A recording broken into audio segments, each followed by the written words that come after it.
Good flipping afternoon, everybody. Sorry I'm late again. You get afternoon color commentary today. That's supposed to be 2:30, but I was just enthralled in a excellent conversation with Lewis. You know them?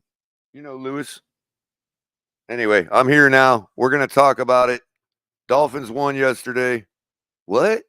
Yeah, I'll tell you why. And two is on his way back. Y'all better be ready for it. We're going to talk about it all and what kind of hope we got.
I think every team goes with that objective because they know how good they are.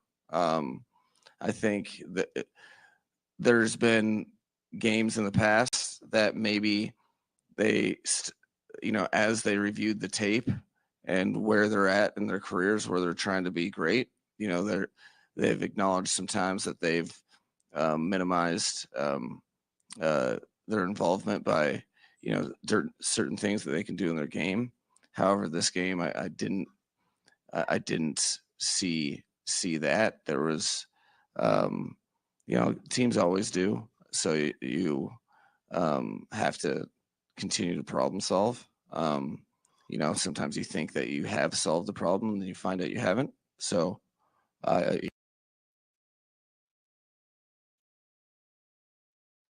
You find out you haven't. Sometimes you problem solve and you find out you haven't. Welcome to an episode of Afternoon Color Commentary. I'm your host, Culler, and I will be providing my commentary on this whole debacle that is the Miami Dolphins and my favorite football team. As most of you notice, it's afternoon color commentary today. Normally, it's supposed to be coffee and a cup of Culler at 10 a.m. in the morning. But man, I don't know. I might have to start changing that on Mondays. Might be either or. Because I had a Tua tummy this morning when I woke up. I wasn't feeling very well. And but I'm feeling great. I had to start listening. I had to start finding out what's going on. As Cat for Life says, some of the team and the coach has spoken again this morning. And I would like to watch those with you guys. However, I do need to point out in my opener, as you can see, uh, what Mike McDaniel just admitted to yesterday in his presser, right there before our eyes. And here in a minute, I'm going to translate for you. But first, I would ask you, please, to hit the like button. It's very easy to do, and it's the easiest and most free way to help the channel. You can also donate to the channel through super chats, super stickers, memberships, of course. Thank you to all of our members. And somebody gift to go to a membership. He's a Jets fan, but he's really cool. He's been the coolest Jets fan I've ever met. Somebody gift him a membership. He needs it. He's bold enough to ask for it. He's also the first one in chat today, so and it looks like he's out on his quarterback too. Raphael Courtwright, how you doing? Shout out to all the military members, former military members, vets, everybody. Hooked Up Joe, how you doing? Good to see you this afternoon. I may accidentally call it this morning throughout the day. It is technically still morning on the West Coast, so that may happen. But it is about 1 billion degrees here in South Florida at 2:51 in the afternoon. Again, hit the like button, subscribe to the channel. If you're over on Twitter or Twitch, come over and subscribe to us on YouTube if you could, and hit the like button. It's the fastest way to get more people in the chat for y'all to talk to. Guys like Marketeer, Aquavision, good afternoon to y'all. Tim Dub, how's it going? Fish Whistle, no, I didn't shut it down, man. Yeah, just let me know, guys, if I talk too much. I'll let McDaniel talk more. I'm sure you'll love that. But appreciate you coming by, Fish Whistle. I'll never give up talking about this team. Daniel Berry, Sports Highlights, Mudbone. How's it going, Mudbone? Lil HP. iDog, what's up, iDog? Yeah, iDog. Somehow we're in second place of this garbage division. Well, you know, we're also only fell to 10th place of this garbage conference. That may be the part that helps us cling on more than anything. With Tua's return now made pretty much a guarantee by the coach in his presser this morning.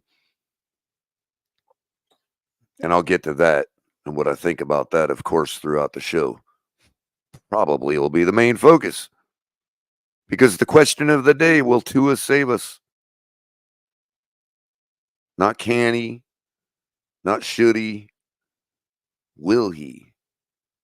That's the question of the day. I was thinking about putting it in a poll, but I thought I knew what you guys' temperature was, but actually I don't. So I'm going to go ahead and put it in a poll. Will, keyword, Tua save us? Obviously, yes, no, or what is a Tua? All right. That's how we get accurate results around here. We'll see how many you get. Before you hit the poll, hit the like button. We only got 15 of you hit the like button already. 35 of you watching on YouTube. That is an imbalance. That is just as bad as the Dolphins offense. Ms. Relentless, good morning. Ramon, what's up? That is Grumpy, if I remember correctly. Grumpy Finn, what is up, man? You have to be grumpy this afternoon, man. You just have to be. I can't imagine a guy who goes by the name Grumpy Finn ain't grumpy this today, you know.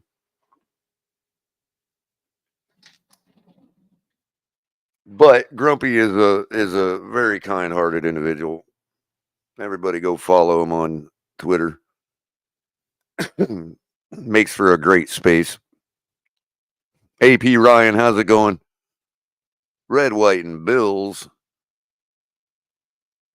whose team is in the driver's seat. Cap for life, how's it going? No, I didn't see the Tua presser, but we're going to see it now because I'm quite interested. I didn't realize Tua was going to speak today. Probably much more interesting than McDaniel. Back It Up Binge podcast. How you guys doing? Make sure you go on over and check it out. Back It Up Binge. He's an old sports head, and they got a lot of good content over there. Help them grow.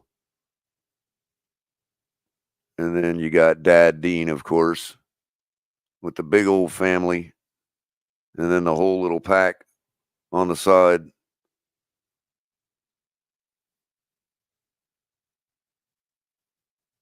Probably is now the guy that feeds his dogs better than anybody in the world because it used to be me. But poor Chewy passed away, and I don't have to feed him anymore. So I think Dad Dean is probably taken over as the gourmet chef of canine world.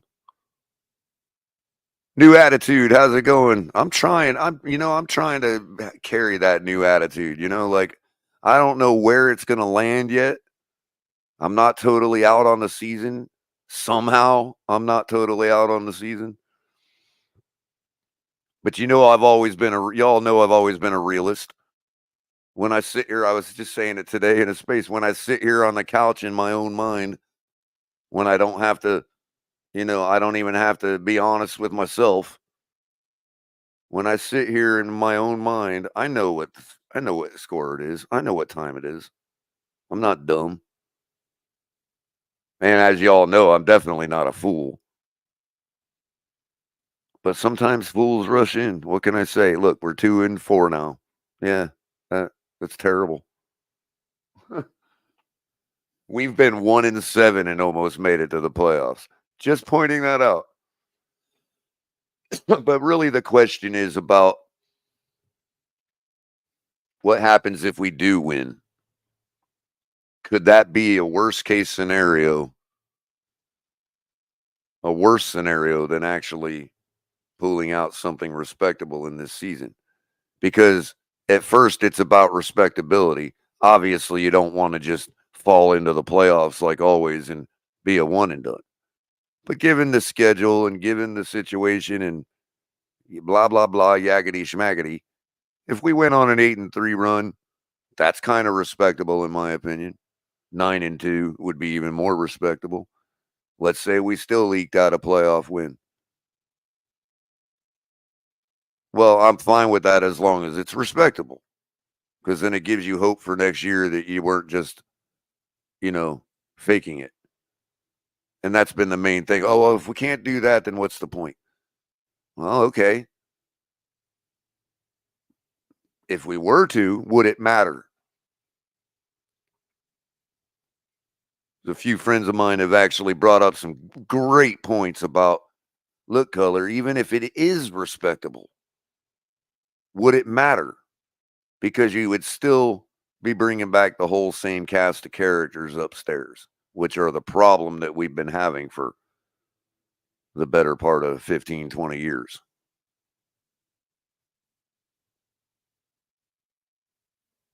So the title of the show today, Dolphins win by losing.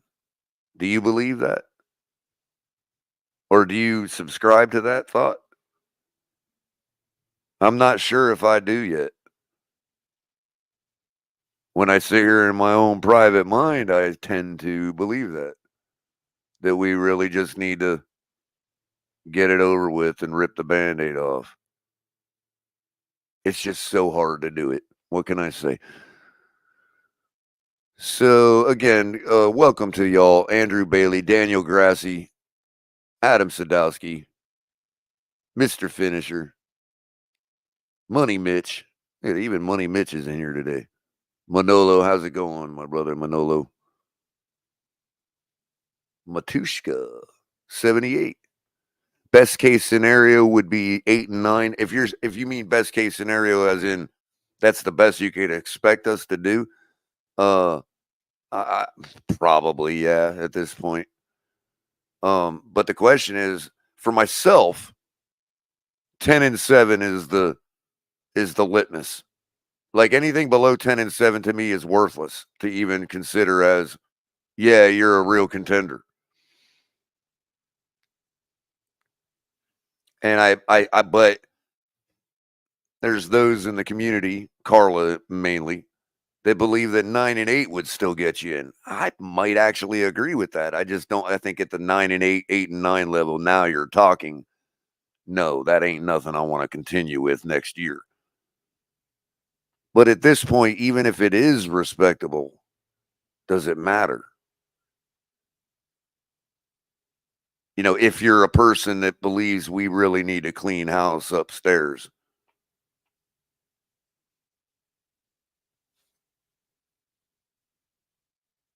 T Mac 305, what's up, man?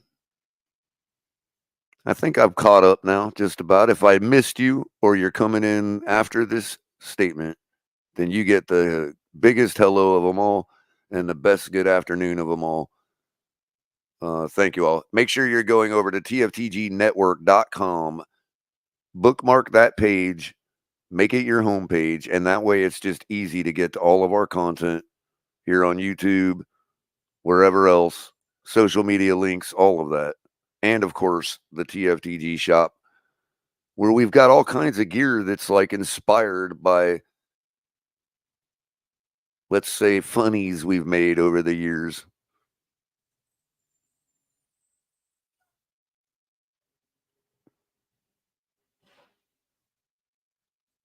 For instance, the cooking folk apron. I mean, that's my favorite. That's got to be one of my favorites.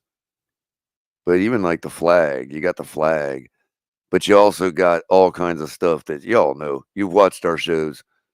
There's a couple little clever little anecdotes that we've stuck on a few hats and shirts and stuff like that.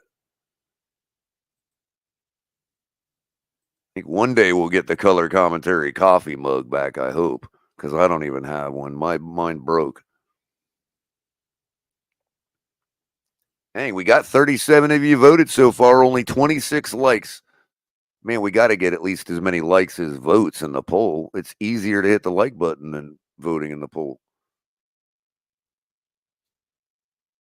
Yeah, it would present a great conundrum. That's the thing, Manolo, and that's precisely where I tend to start to get off the bandwagon, like, wait a minute here. Do I really, even if I know it could be respectable? I mean, let's be real. Let's say Tua does matter that much and we start just rolling through teams like we did the bad teams last year, and it doesn't matter who our opponent is, and all of a sudden we're able to beat Buffalo after the 70,000th loss. All of that could happen, and I'm not sure it would matter because it would cause all of this to be redone again. And I just don't think it's sustainable. They would even decide to keep Tua if that happened. Although there's those that think that Tua could win the Super Bowl and they're still cutting him. I can't say I disagree with those people. Chef Jew, that's who I was waiting for. What's good, Chef Jew? The ambassador of the Finns community here on YouTube and everywhere. Shelby Jordan, I see you rolling in. There's Dakota. Dakota needs a membership, everybody. He was bold enough to ask, so I'm bold enough to ask for him. Yeah, I know it's a Jets fan, but he's the coolest Jets fan that's ever rolled around here. So somebody help him out. Like, I don't even have a membership. Isn't that funny?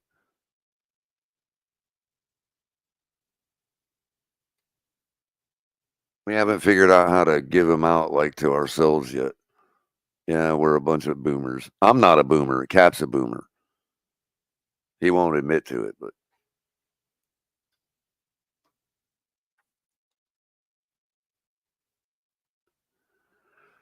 so really quick before we get back to the bad news.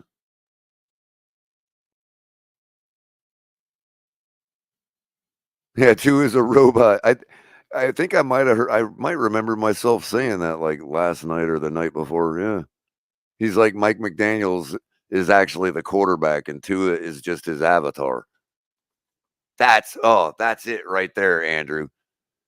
Tua is Mike McDaniel's avatar. That is like so perfect. To avatar. Tuatar. Wow. Mind blown. Uh I love it when I make a connection like that with anybody, Andrew. That's cool, man. Perfect. Tua is Mike McDaniel's avatar. Like his little mech machine, throw the ball. Watch the head.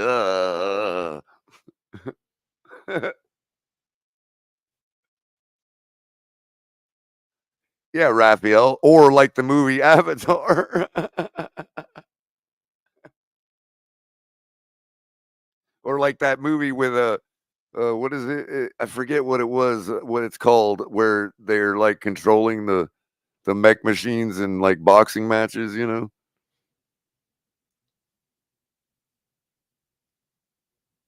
or like the Matrix. If it's our time to die, it's our time to die. Uh, wow.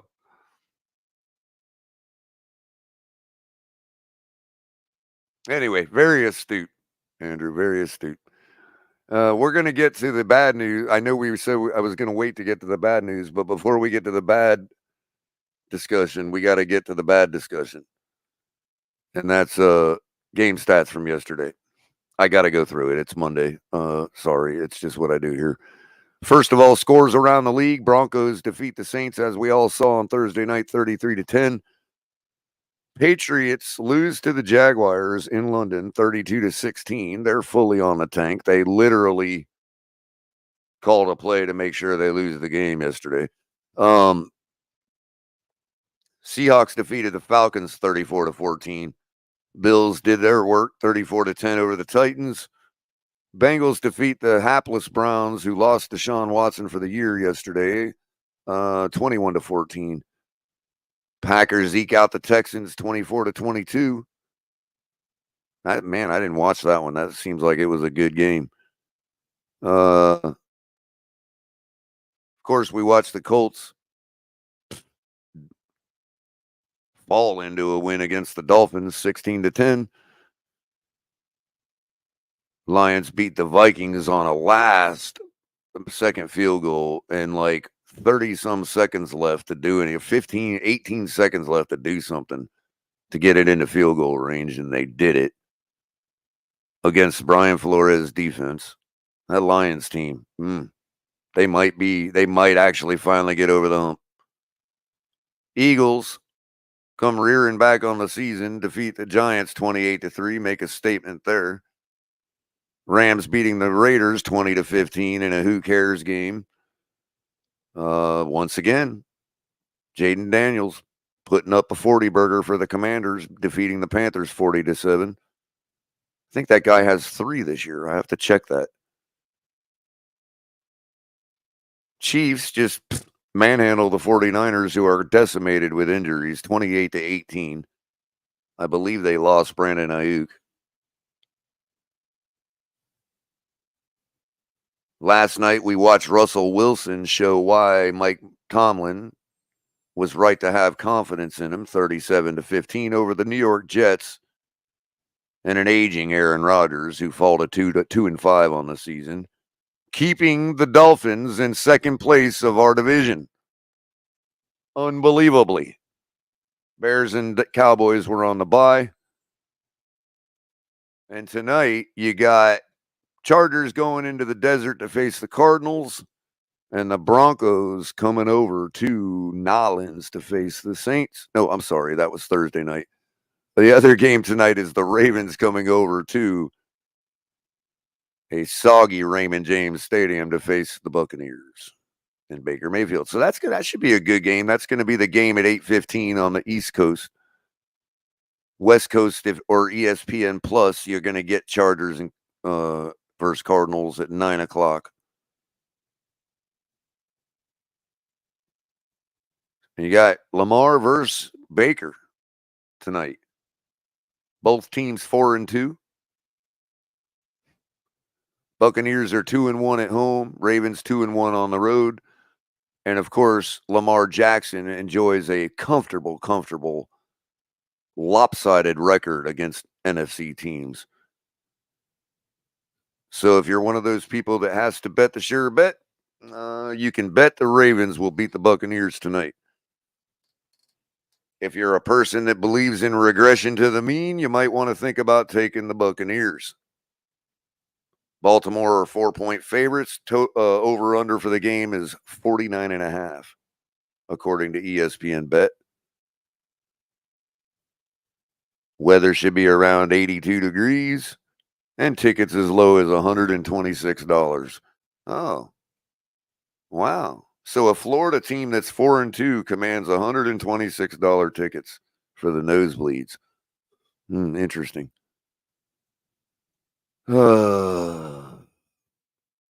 Box score for our game yesterday.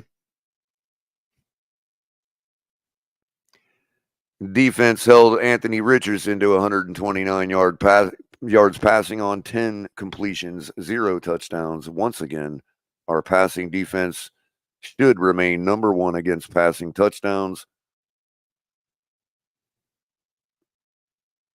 On the ground, Richardson had 14 carries by himself for 56 yards. Tyler Goodson equal 14 carries for another 51. Trey Sermon 8 carries for 36 yards.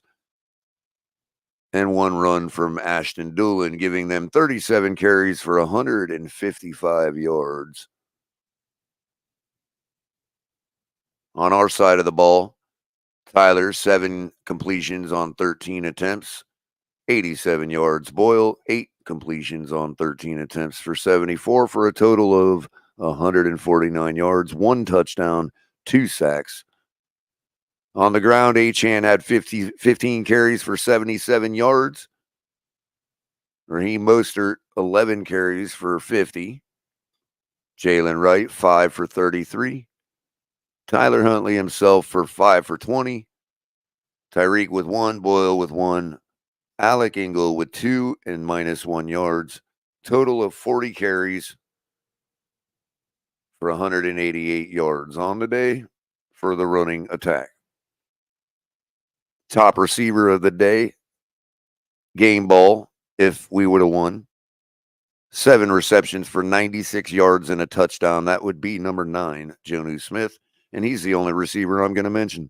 I don't care what the rest of them did, to be honest with you. Mostert fumbled the ball once, lost it. Ingle fumbled the ball once and lost it for 2 turnovers on the day, 1 recovery.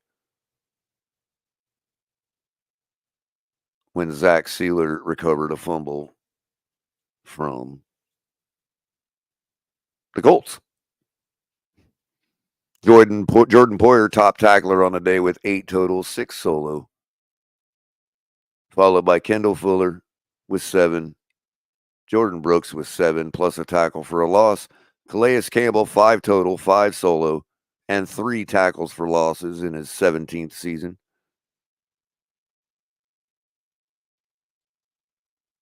Marcus May had 5 tackles. Jalen Ramsey coming up to get 4 total tackles, 2 solo. The other guy with a tackle for a loss would be Deshaun Hand. And he had 3 total tackles, 3 solo. Everybody else had a couple.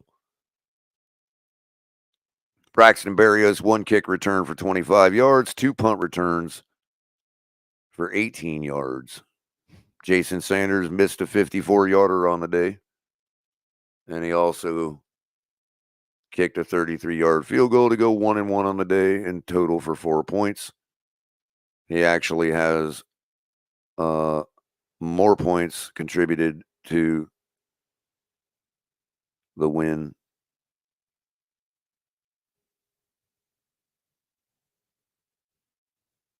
than anybody but the guy that scored the touchdown.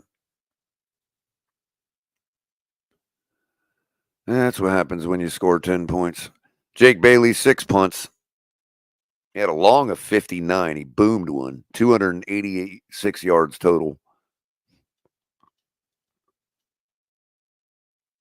And in the team stats, 18 first downs for Miami, 8 passing, 9 rushing, 1 on a penalty.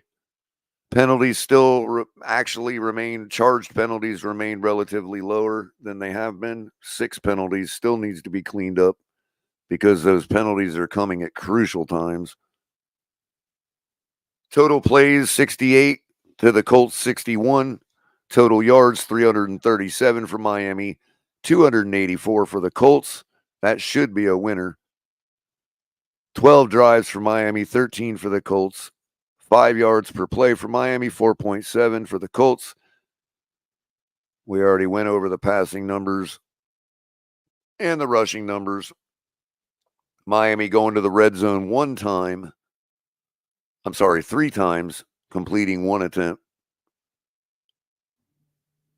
Same with the Colts. Miami with 2 turnovers, Colts with 1. Time of possession, the Dolphins had the ball for 31 minutes and 11 seconds to the Colts 28 minutes, 49 seconds to lose 16-10. Which means we didn't even cover the 3. So there you go. Enough said on that. No reason beating a dead horse on the stats. We got stuff to get to. How about Russell Wilson last night? Just saying.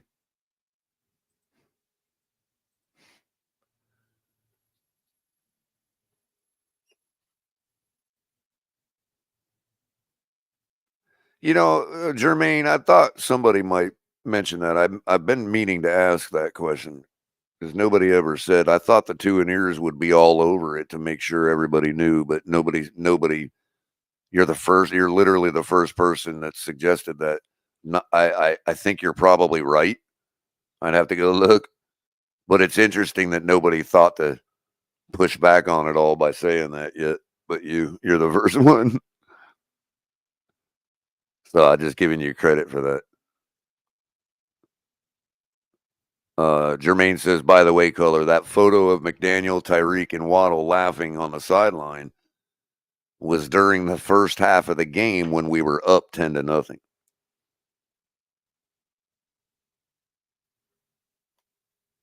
So that's fair.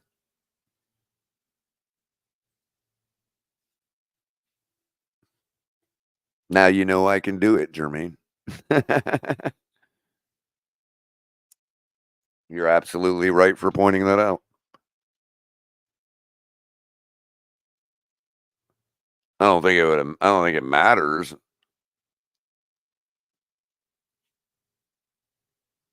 There's, people are still the ones that thought it was something with that are gonna think that anyway. But you are right to point that out. Excuse me. So, oh man, yeah, do what Cap says. Hit the like button. I'm trying to get back my train of thought on this debacle we got going on. Oh, McDaniel.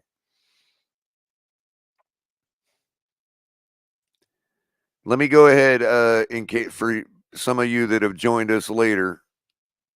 Let me go ahead and replay for you. Oops, that's not the one.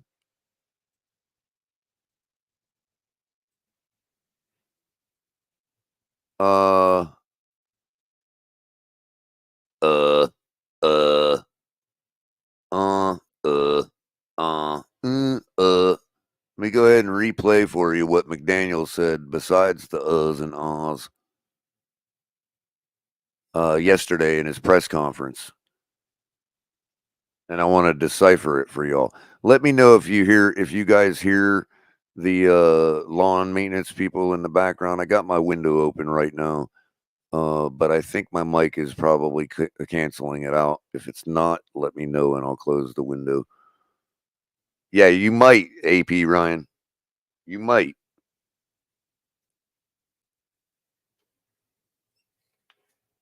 You might even want to leave out the tobacco and do it with a regular paper. Just yeah. You certainly don't want the nicotine raising your blood pressure. Oh, look, it's Shaik. What's up, Shaik? He's the Sheikh from Zamunda. Hey, what's going on, man? How you doing? Can you hear me? Yep, you're the Sheikh of Zamunda. Yes. Yeah.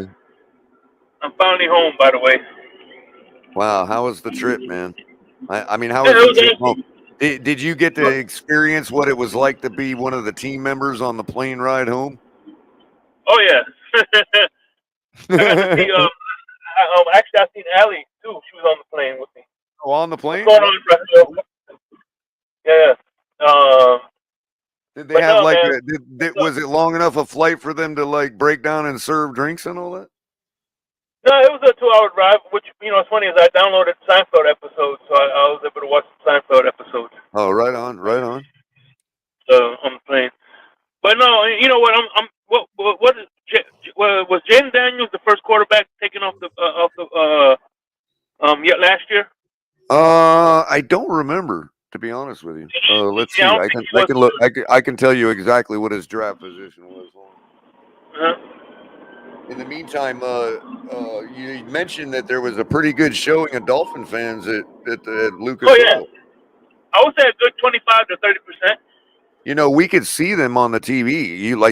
There was a good grouping. Like every time they'd show the audience, some at different angles, there was always a good little grouping of Dolphin fans standing there. I tell you what, man. What you're saying is kind of confirmed by the TV. No, not to mention. Remember when I panned the camera around me. Whenever I showed you, you see a bunch Oh of yeah, Dolphin yeah, fans around me. yep. So, Okay, second overall, he was picked. so that tells you right there, man. Look, a lot of the quarterback, just because we tank and get the number one off draft pick doesn't mean we're gonna get the right fucking quarterback. So at the end of the day, man, look, I'm gonna stand. I'm gonna down this word. I'm with you, Culler. It's not where you pick; it's who you pick. So I mean, a lot of the draft picks we whipped on, we did whip on them because there was nobody available. There was a lot of Right, players right, available right. on some of these picks that we whipped on. But So yeah, besides I the think fact that, so. besides the What's the fact that, difference you with know tank? what? Besides the fact that this, like, and I'm glad you're here because I know you'll answer my questions because I'm not trying to get you on anything, so you'll just answer my questions and I'll get your honest opinion here. When it comes to like, do you honestly believe that a quarterback like Jaden Daniels, right, with what we always like to colloquially call our weapons and our team, our roster, the guys we got, the superstars we got, right? Whether they're performing now or not, based on what we know they can do, okay, and all that. Do you think that a guy that you hit on that is the real guy, like a Jaden Daniels? Oh man, I lost him, but that's okay. I'll continue to ask the audience. You know, do you say, okay, well, how much can you lose in the weaponry area and still be okay because you now have picked up a guy like this that's truly really the guy?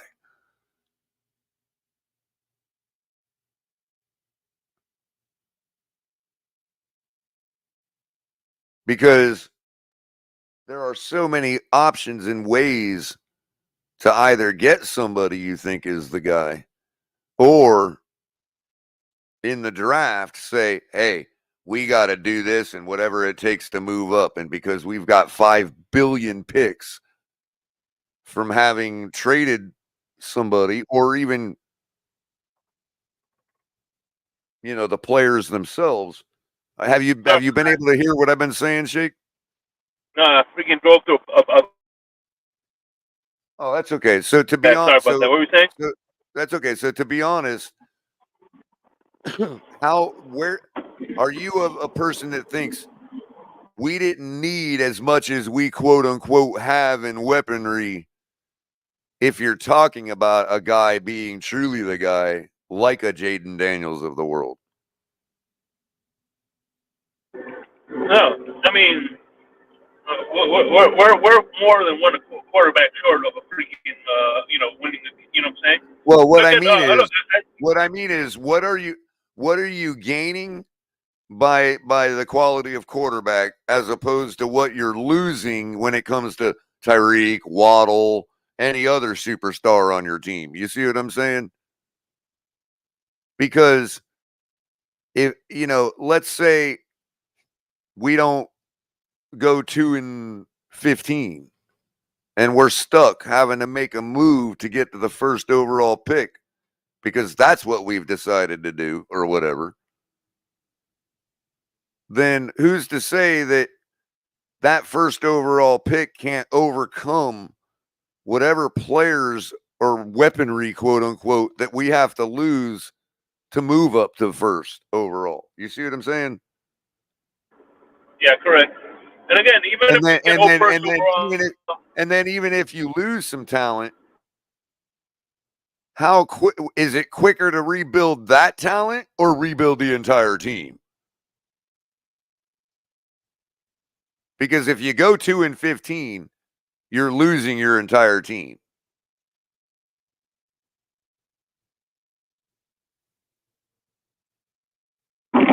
yeah. And we would have to do that to get out from under the contracts. You see what I'm saying? And plus the fact that none of these vets would want to play here, knowing that we're, you know what I mean? That's it. We'd lose the team, including this defense we've been enjoying. Go ahead, Jake. And I'm for Tank Cam. I'm for Tank Cam Ward, but let's face it, the smartest thing Mario Cristobal did was build that offensive line.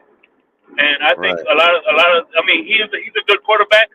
And again, I'm not taking away from him, but I think what's helping him is that these offensive linemen are helping him get holes so he could actually scramble and they're not coming in backfield like that. You know what I'm saying? They're giving him time to see what's coming. Right, exactly. So, I totally agree with you. I'm not I don't want to, because I don't believe in tanking, obviously. So I'm more of a do whatever it takes to get Cam. And if they decide that tanking is the way to do that, I can't stop them from doing that. You know what I mean? But, yeah, but there are ways to get Cam Ward without tanking, is what I'm saying. Yeah, I understand, but if you look at freaking a lot of these teams, like especially look at the Lions, they built an amazing offensive lineman before they got. That's true. That's true. Well, see, there again, I would trade the entire team for an offensive line. So if we're doing it that way, then it's almost, what's the difference? Like, we'd still be blowing the team up. We'd still be saying, okay, we need to trade enough players to get capital to be able to get Cam Ward and an offensive line. You see what I'm saying? And I think we have that capital. If you're talking about how many players, how many superstars would we be willing to lose, and how much time would it take to replace those guys after having done that?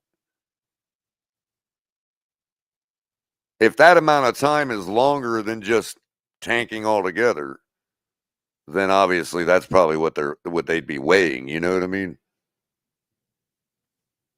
It's like how much work does a career want to have to do? Basically, tanking means less work.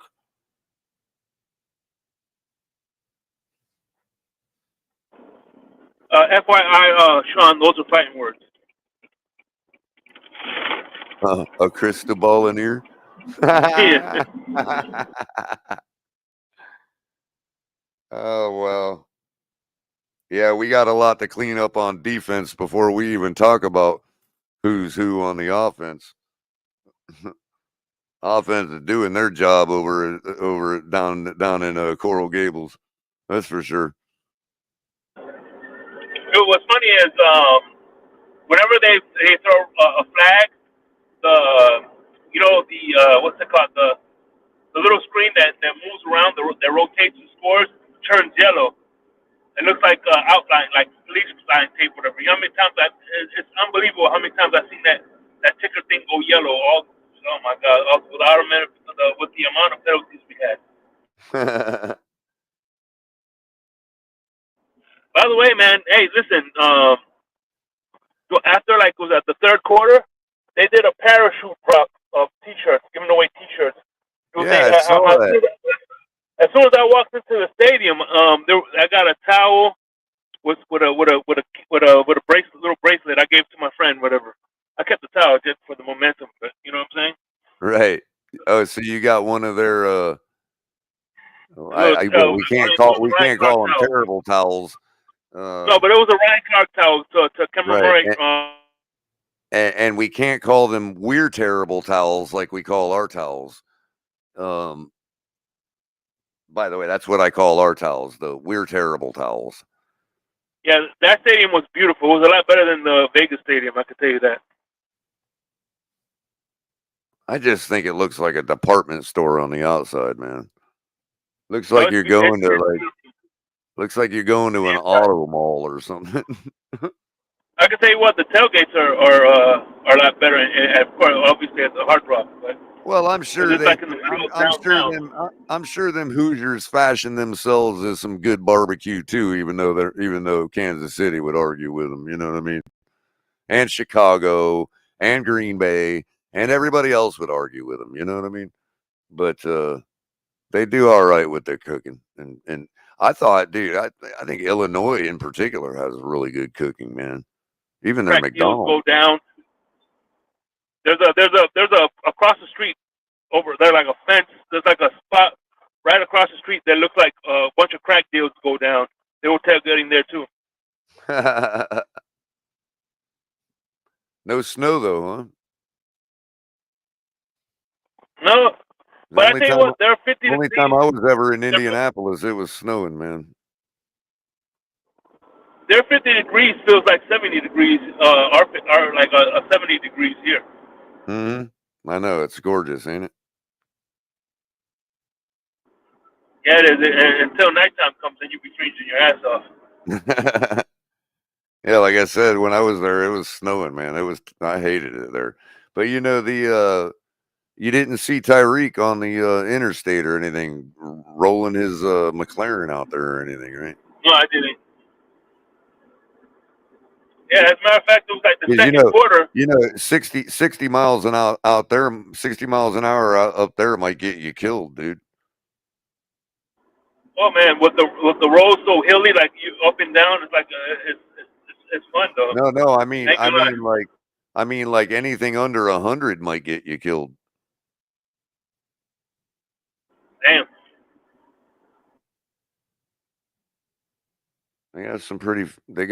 They don't have brake pedals on their cars in Indianapolis.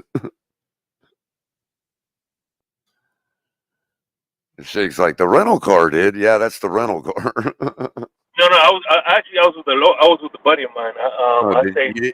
You didn't notice him just slowing down all the time and never actually hitting the brake? Well, he brought his car from Florida, so.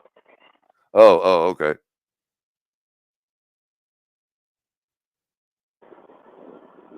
Yeah, man. We're going up and down. Like I said, I was in Ohio too. Saturday. Yeah, Ohio's pretty cool. They got a bunch of Christmas tree farms in Ohio.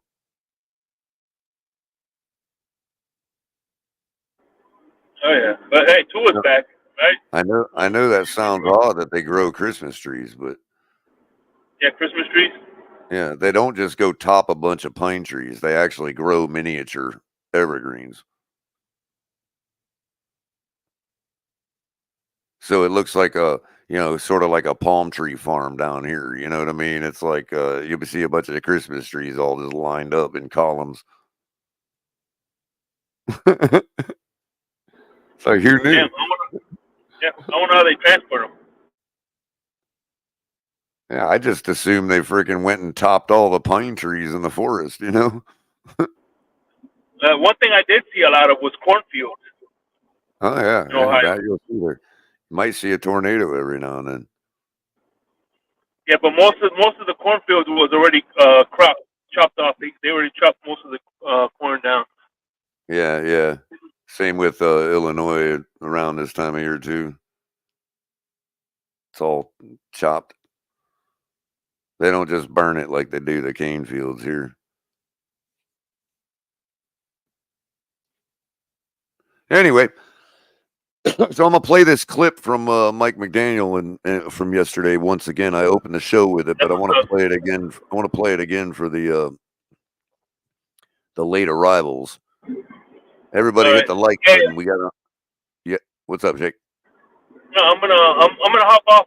I'm almost home, so I don't want to fall asleep and crash. I'll hop on later on today, though. All right, buddy. All right, later, yep. man. See you. Drive safe, man. I got to make sure I talk really loud and boisterous so Shake stays awake, man. We don't want to put Shake to sleep. Now, that's going to be hard with Mike McDaniel, especially this clip. This clip, oh my God, I almost fall asleep. It's only a minute long, and it oh God, I fall asleep just in that minute. What's up, Cap? How's it going? I'm about to play this clip and decipher it once again for the audience. Yeah, play that clip real quick. And might not have heard us last night. What were you gonna say? I got stuff to say, so go ahead and play the clip. Oh gosh. Let's see where we at. 52 minutes. All right, we're gonna have at the top of the hour. We're going to have Capitan just spitting pure facts. And then we're going to get into today's presser from Mike McDaniel and see what Tua had to say as well. Hit the like button if you want that to happen. It can't happen with only 40 likes. We got to get more likes than that. And the poll question, we're up to 83 votes. Good job on the poll. Will Tua save us? Oh, I didn't even spell save right. Why didn't y'all tell me? Will Tua say us? What does that mean? It's will rock Tua me, I'm gonna say us. Rock me, I'm gonna say us. It's like that exactly, song, exactly. Will Tua save us? Yes, no, or what is a Tua? 23% said yes. 64% said no. Now that's a little different than the results last night, Cap. Remember, the question is will, not should or could or can. It's will he save us? And 13% of you weeded yourself out. 74% no last night. Right.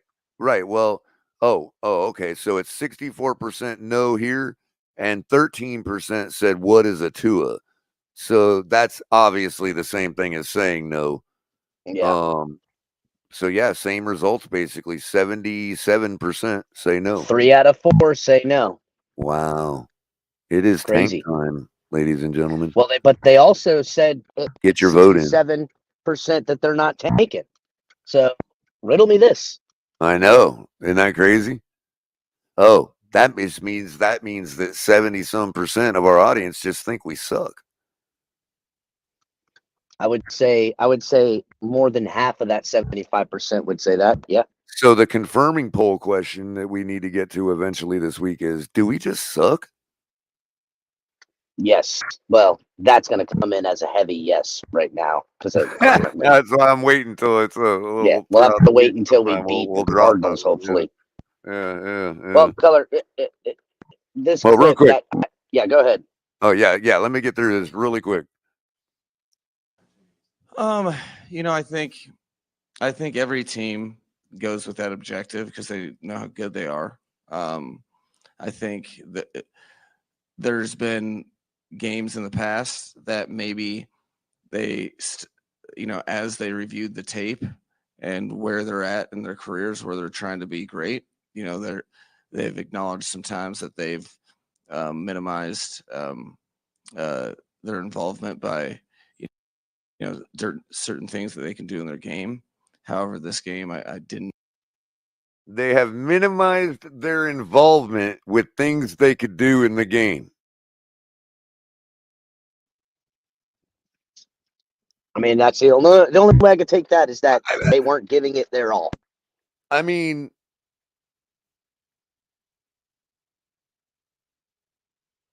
is there any other way we can decipher that?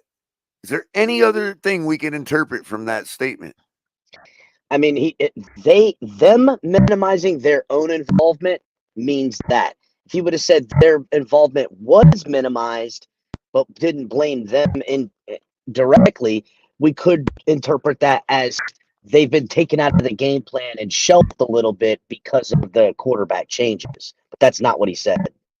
Right. What he said was they have, after they looked at the tape and evaluated their play based on what they're trying to do in their careers at this point of their career to be great, that they have minimized, that they maybe in games past, maybe have minimized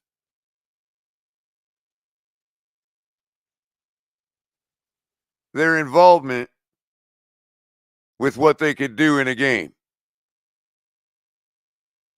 Minimize their involvement means, with what they could do means their abilities and how much they use them.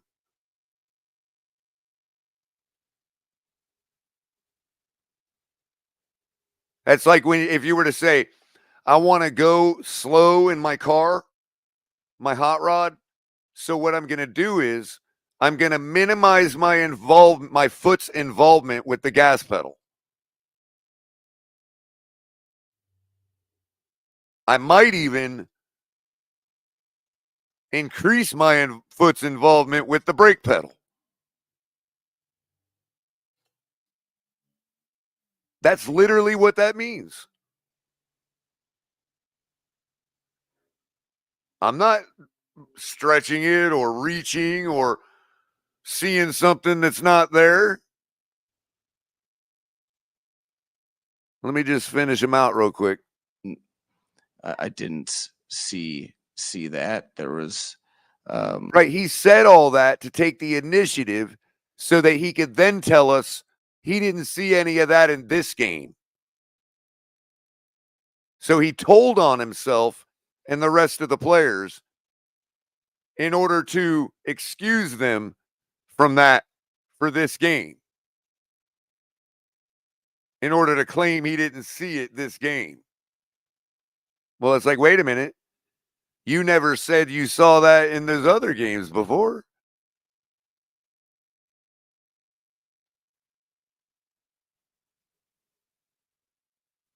That's amazing to me. Teams always do. So you have to continue to problem solve. Sometimes you think that you have solved the problem and you find out you haven't.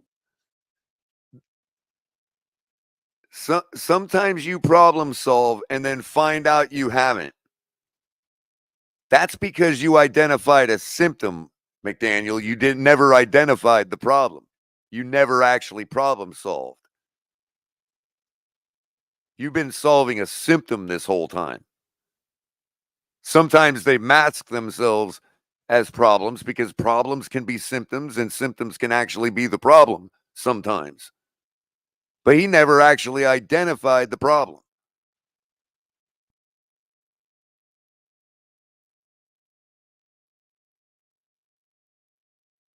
And so now he's saying, I problem solved. I thought I had solved the problem, but apparently I haven't. Well, what was the problem, McDaniel? What was the problem? Cap, in your opinion, what was the problem he's referring to? Execution. I mean, again, or minimizing their involvement with what they could bring to the game. I mean, typically that means somebody's punished, right? That's what I always took at it. Like, if you're getting your number called this game, but not next week, that's because you didn't do it last week. And in practice, you haven't exhibited an ability to get it done either. That's why your involvement's been minimized. Them minimizing their own involvement in games prior is why their involvement in this game was minimized. But that's what I'm saying. That's why he can say it wasn't their fault this game. Because it's not their fault this game, because it's been their exactly. It's been their fault.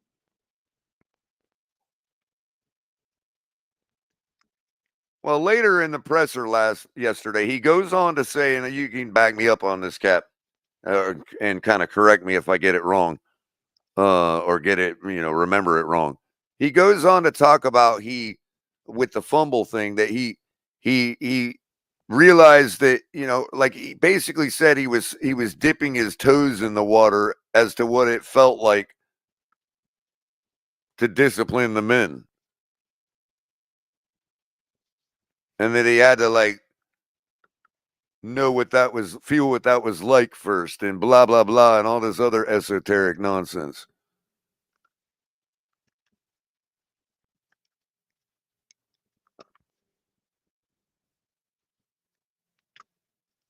That part I didn't really understand. Beyond, if I do understand it, that's terrible, dude. You know what I mean? Like, you're just now going, okay, now what happens if I start being less of a friend of these guys? Can they handle it? How much do I got to turn that dial up? Like he's got a freaking... He's learning how to head coach. Exactly. Out of whole cloth. Which, okay, right? Like, that would be even okay if that's the... I'm okay with that. He's still a young coach. He's still a young guy. And, he's still figuring it out. We were sold, I'd be okay with that, Cap. I'm okay with it if him still learning on the fly, right? I'm okay with it. They still need to respect him. Until he's fired, they need to respect him.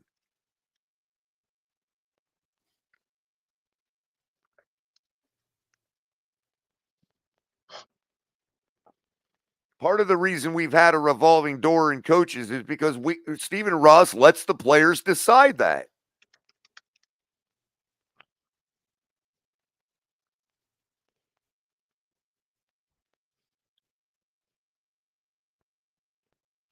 And I mean, Mike McDaniel believes he's built a winner if all of these guys execute. So the ones that aren't, let him go. That's the part he needs to learn. Let him go.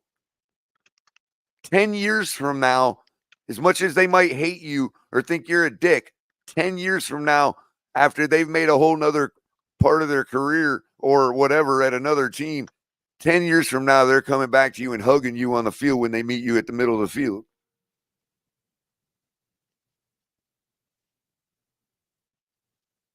You can't have people around you that won't execute your vision.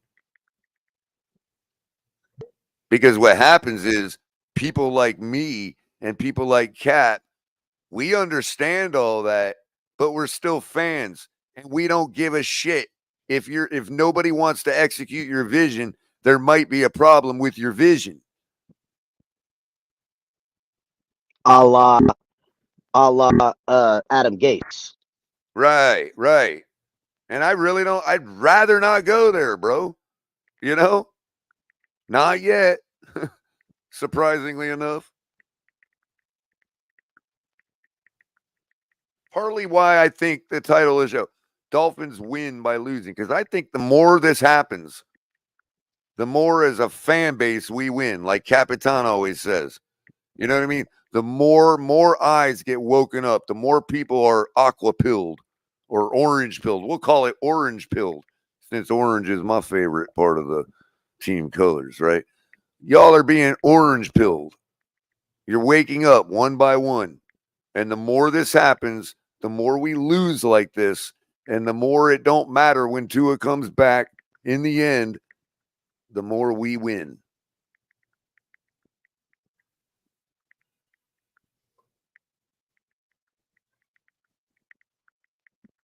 So, I mean, to me, it don't even matter whether Tua saves us or not. I'd rather have a nice season, root for something real, hope for the best, get nice results, and then say, okay, oh well, we got to do something else to get Cam Ward. So here's the thing, Culler, when you say that, and I feel that, because now here's where I was going to get on my point, because the title of the show is "Can Tua Save Us?" And to me, no, it said will Tua save us, not can, will, whatever, does he, all that stuff.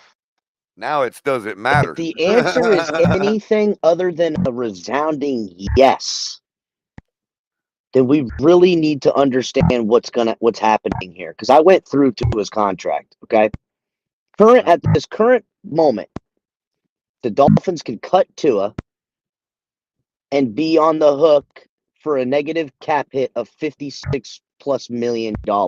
They paid him 47. They would owe him the remaining of 93.141 million, and that remaining amount they will carry no matter what. Okay?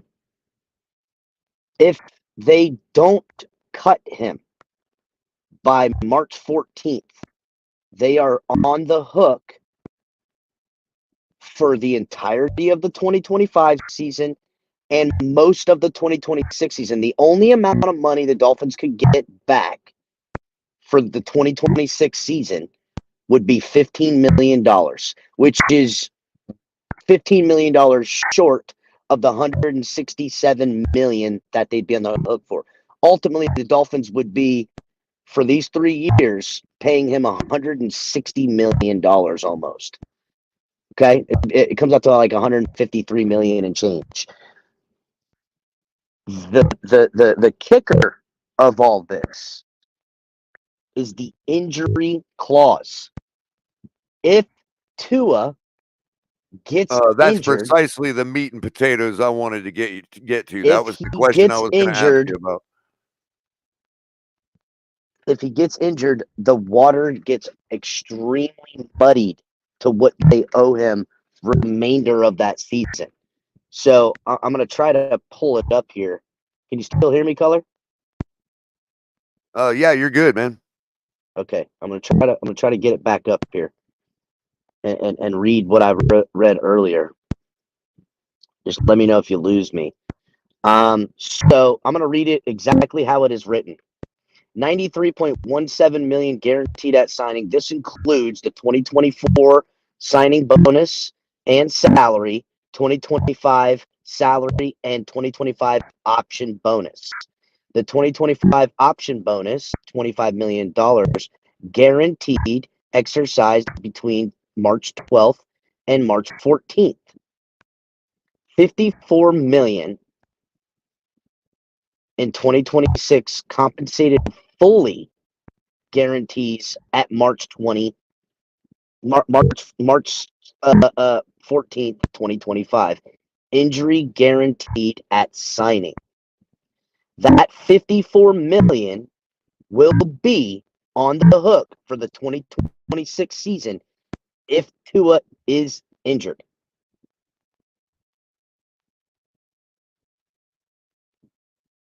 Right.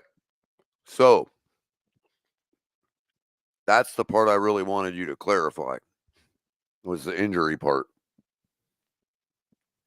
Let's see. How long in this week do you think it is before we start hearing McDaniel say, well, we might want to let Tua wait one more week? Because like you said today, which I think we'll hear in the presser, somebody tweeted it. You know, whether Tua comes back or not, he's not the savior. The team's got a lot more to fix in all three phases of the game. Basically parroting what I always say. Oh, well, we know he watches my show. Good afternoon, McD. Love you. I'm pulling for you, buddy. I really am.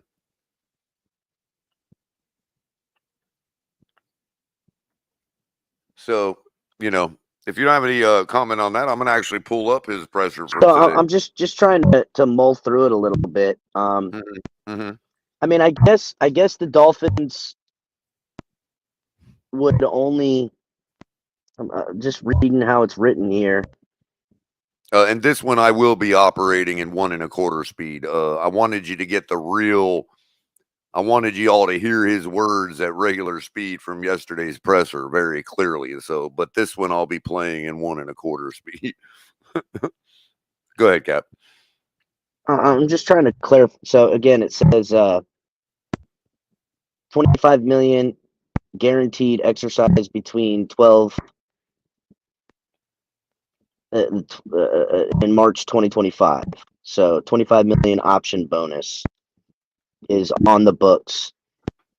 54 million in 2026 needs to be is for the 2025 March. So yeah, that's pretty much it. Essentially, there's $79 million that's riding on March 14th. Because if he's injured, he's gonna get that money for 2026. Right. It looks like. And that could be a So toe injury. the Dolphins are only, if he gets injured this year, they're on the hook for that 54 million. They'll only be able to get 25 million back over the next 2 seasons. And so that's there's $79 million on the line for 2025 and 2026. If Tua gets injured, he will get 54 million of that. So really, right now, it's incentivized for him to get injured this year. And that includes a toe injury. It includes anything that has him on the injury report come the end of the season. Uh-oh. We lost Cap. Good thing he didn't accidentally shut down the stream. Now we're gonna find out if Lewis is listening. No, I think he's running a space right now. But let's pull up McD here while we're waiting on Cap to come back. Let's see here. McD, where are you? What'd I do with McD? Up there he is. All right. I hit the wrong button. Back. Yeah, I was gonna say, good thing you didn't accidentally shut down the stream like some people we know. Yeah, hit the like button, everybody.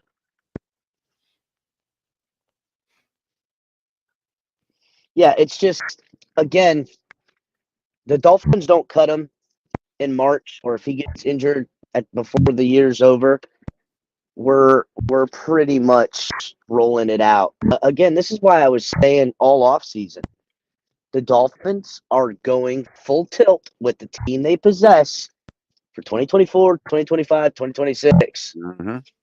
And if they don't make a change now, not let's put Tua back out there, making the change now puts, I mean, dude, it's just, we're playing with fire. I honestly, I don't, the only thing they could do is draft a quarterback while he's here and whatever. I don't fucking know. Exactly. Well, I guess that's the tank with Tua plan. It wouldn't it be? I guess tank that, maybe we got it wrong. They were like tank for Tua. They were like, oh, they said tank with Tua. That's what they were saying. Yeah, this whole time, who knew, right? Wow, these people. Brutal, right, dude. Let's see what this booger has to say. Come until after some of the activity, but we're obviously doing so in the hope of everything going well so that he can play Sunday, but that will be to be determined. Why is this the right week to bring him back, Mike? Yeah, he already said it. Fal- He's already said it. To be determined. How come that wasn't reported?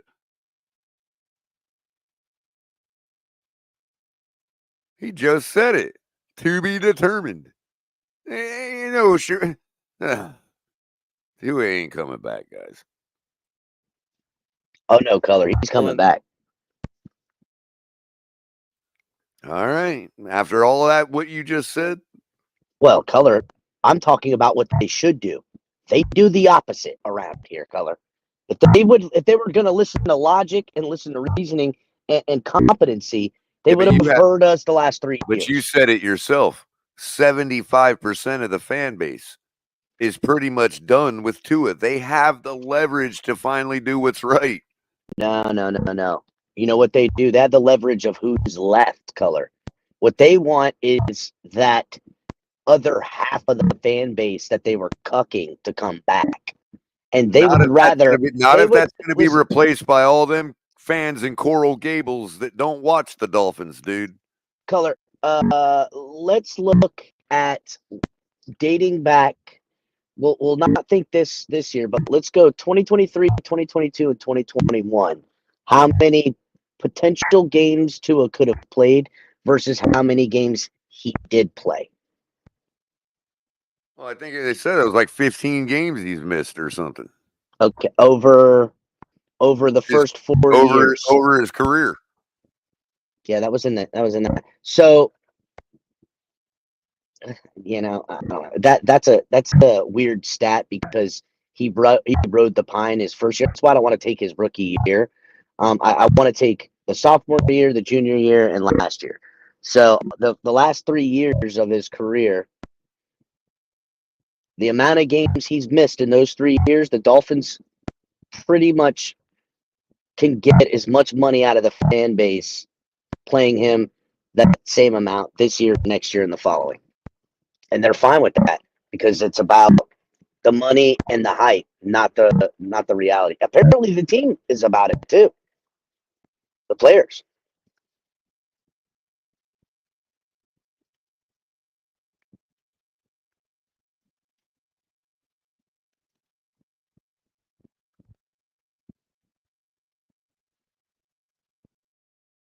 God damn, every time I think you're cooking for a minute, I go get a drink and it's like, Oh, my fault. no problem, man. Let's see. Let's let this guy continue. Again, playing at 1 1.25 speed for y'all's pleasure. specifically with concussions, but just any injury in general, just following the directive and the opinion of medical experts. You know, I think the reason why he's coming back now is because the medical experts have deemed it safe for him to return. So I don't mess with timelines. Oh, really? Just so happens to be Arizona, right? Just so happens to be right now. Medical experts deem it's okay for him. Dime on time, Culler. Imagine that. Couldn't have been today because today he wouldn't have had enough time to come back to practice. So It's a yeah, good thing the Dolphins went ahead and put him on IR. They were right all along, Culler. Also, just want to point out that it only took 2 weeks for Devon Achane to come back, and Tua it took 5. Look, it didn't take long. Look, it didn't take long. Wait, who's the Sasky Gooner? Is that Moss? Somehow it looks like Moss. I don't know why. Yeah, I think that's him. I think Gooner is a Canadian word. Yeah, he's making fun of me for my misspelling of save. I thought it was Michael K at first, but I think it might be Moss. Yep, it's Moss. Yeah. I can always tell by the way he writes his name, and like he always capitalizes the main part. Anyway, Well, I know Canadians like to call people goons. Like that's like like a punk. That's like punk. They call them You goons. goon, you goon, Are you a They call goon? them goofs too. Goofs. Well, I'm gonna send some of them Egyptian geese up there, man. I told you about what happened, right? No, what happened? So close your ears if you have any children listening. So there's another alpha male that's not Amun, right? Amun's the one, and Nefertiti are the couple that hang out behind here in the canal behind my apartment, right? That's all his land. But there's another alpha up front that finally got himself a girl, and they had a new set of goslings, right? And well, that guy passed away, like either from the storm or getting hit by a car or something, because it's up at the front of the apartment complex. So now she's running around with all the new goslings, right? Trying to raise them on her own. Right? And I look out my window, and out here on the grass bank now, after a couple days, there's a pile of a bunch of feathers, dude. So I suspect that Amun had something to do with that.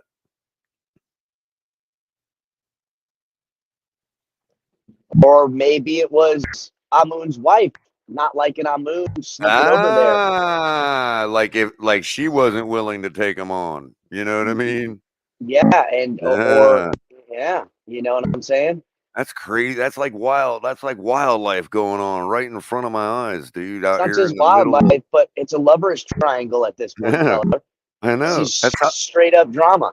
That's how smart these geese are, man. It's crazy, dude. Are they smart or are they just as jealous and hateful as humans? I don't know if I'd call it smart.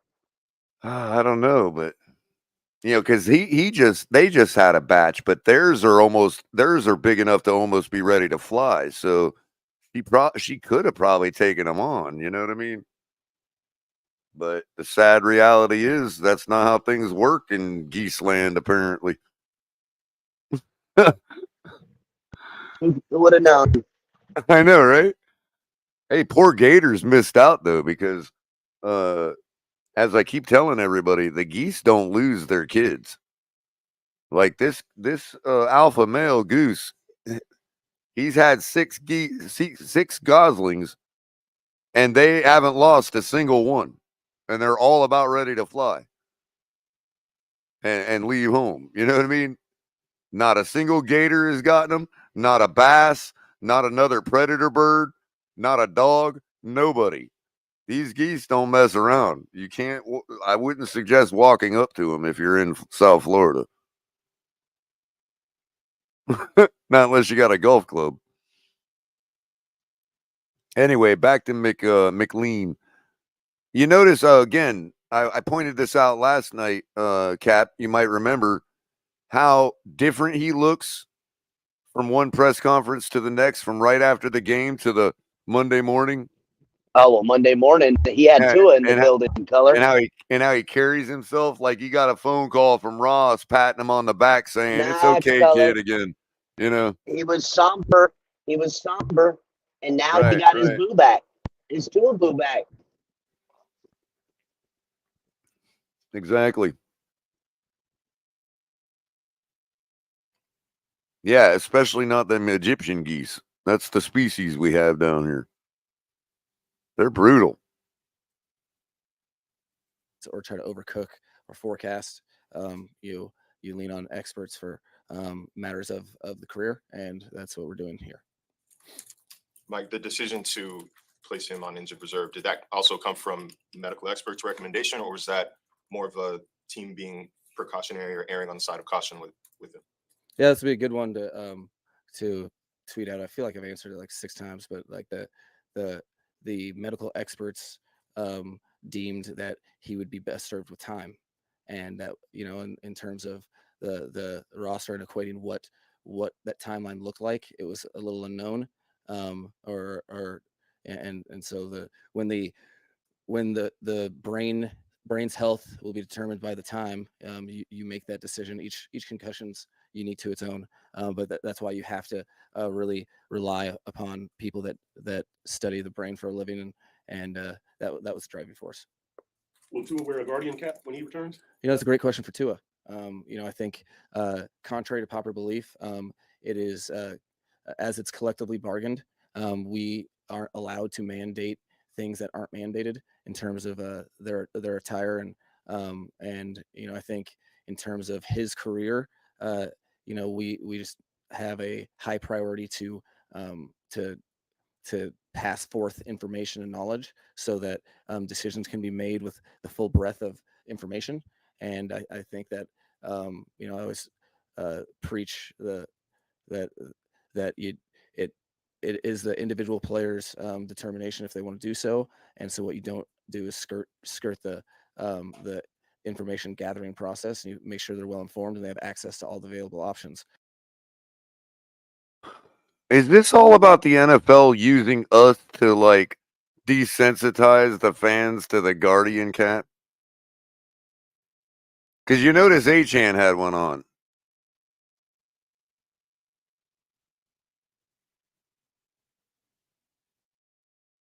Like if he wanted to wear the Guardian cap the whole time and he just thought people would make fun of him,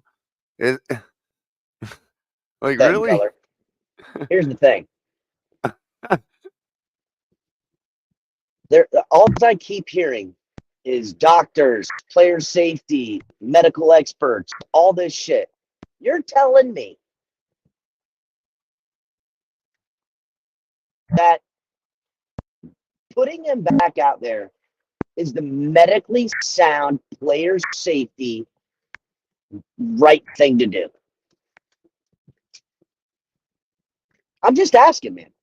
This is okay. I don't get it. And who's paying the doctor? The Jets?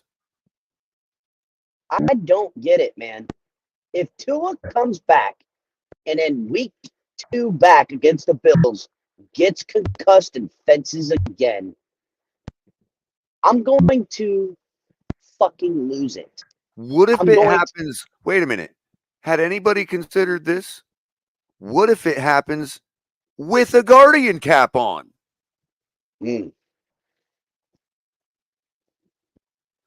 Well, maybe that's why they're not putting the Guardian cap on him. Because if it happens again, they'll be like, well, next time he's going to wear the Guardian cap, so it won't happen. Like, how many times are we going to do this until we either have a dead or a brain dead Tua Tagovailoa on our hands? I mean, when are they really going to be about player safety? I'm really, really getting concerned that this Guardian cap thing is already getting to the point where people are getting a false sense of security with it, dude. I really am, man. It's just, I knew this was going to happen, bro. Ay. What can we say, man? It's what they want to do. It's what they want to do. I mean, wow. I mean, I want to win football games badly, but I'm literally thinking to myself, like, I want to win football games badly and or not see Tua again.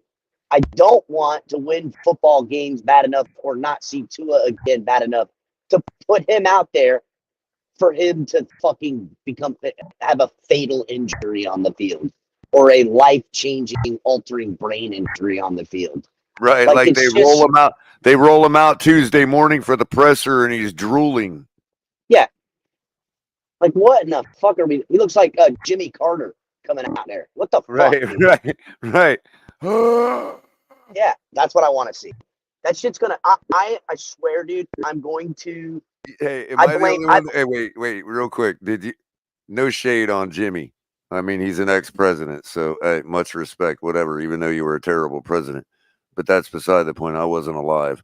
I was at the end, but it didn't affect me. Anyway, am I the only one that thinks he looked like the guy from the old man from Poltergeist 2? Oh, definitely. I agree with that, but I feel like I've been Mandela affected. I thought Jimmy Carter died like 12 years ago, but no, that was Reagan. That was Reagan. Nah, no. Reagan died right after Reagan died right after I got married, dude. Like back in like early 2000 something. I don't know. Yeah. Well, either way, back on track. I think Gerald Ford too. I just what outside of giving Tua time to heal from the recent concussion, what sort of precautions, what sort of adjustments, what sort of actions are being taken to prevent this from happening again? I'll tell you, nothing. I'm sorry. I'm laughing at a comment in the chat. I'm sorry.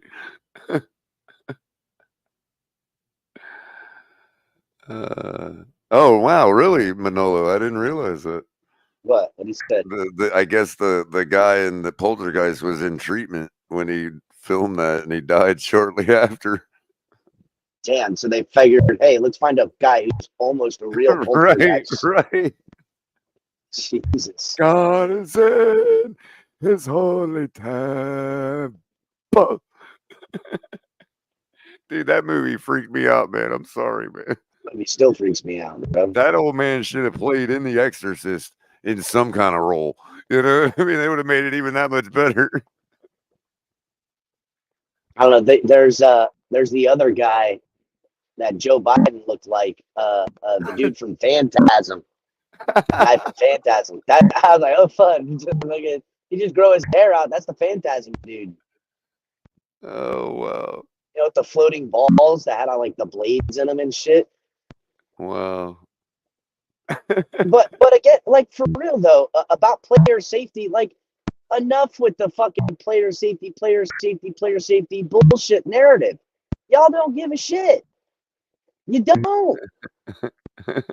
You don't care. It's No, obvious. that's why I've lost empathy, dude, or sympathy. It's like, Well, I these dudes don't are have everybody that talks to us every day, Mike McDaniel, Tua, all these people, even the doctor, they're all millionaires. yeah. The fuck do we care anymore? Excuse my French. Well, again, I don't want to say caring because, like, again, in no form, I'm going to see Tua fencing again. I feel good about it. You know what I'm saying? Mm-hmm. Like, if you No. told me You the broke up a Dolphins minute are going ago. to win a Actually, Super Bowl, if you told me the Dolphins are going to win a Super Bowl, but Tua is going to get clocked so bad that he's going to fence and he's going to be, you know, medically discharged forever. You know, like he can't play football ever again. I want a Super Bowl really bad. I do not want to see someone nearly lose their life for it, bro. Right. Now, in that same breath, there's plenty of motherfuckers I kill or beat the shit out of for it. But I don't need to see a guy who I feel like, I mean, what's next? Tua gets it. They're really going to wheel him out there. He's got it. He wants to play. The doctor said his legs don't work, but he can wheel around pretty quickly. All he's got to do is get the ball out faster. He's got to get the ball out quick. The Rascal, we went ahead and put the Rascal with an extra turbocharge. Elon Musk made the battery, so it'll never die on the field. And he's going to wheel around and chuck the ball. Like, what are we talking about here, bro? I told you they were literally going to put him out there in a bubble. It's just crazy to me, man. Like, okay, fine. Why have we still not figured out who and what this guy is? Nope. Do we still not know? What more juice is in the squeeze? What more meat is on the bone for Tua Tagovailoa? What about if we get one of those steel roller cages? What do you mean? We'll just put him in one of those steel roller cages. Steel roller cage, like the ball? Yeah, like the ball. Yeah, like big steel ball, you know? And he could just run over everybody with the football. Yeah. He can just truck everybody. He's gonna be in a dirt doing 180. I think the blender's getting you, Cap.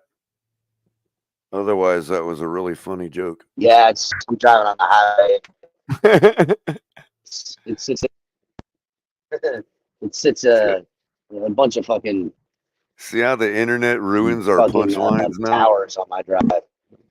See how the internet makes people sound like they don't like their jokes suck? Well, Culler, that's the 2 in ears are back, Culler. I know. No, but I'm thinking a roller The ball, 2 in ears are back. a steel rolling cage, right? Yeah, no, I know what you're talking about. And the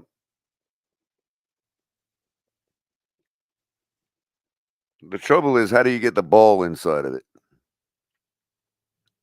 without him getting concussed? Yeah.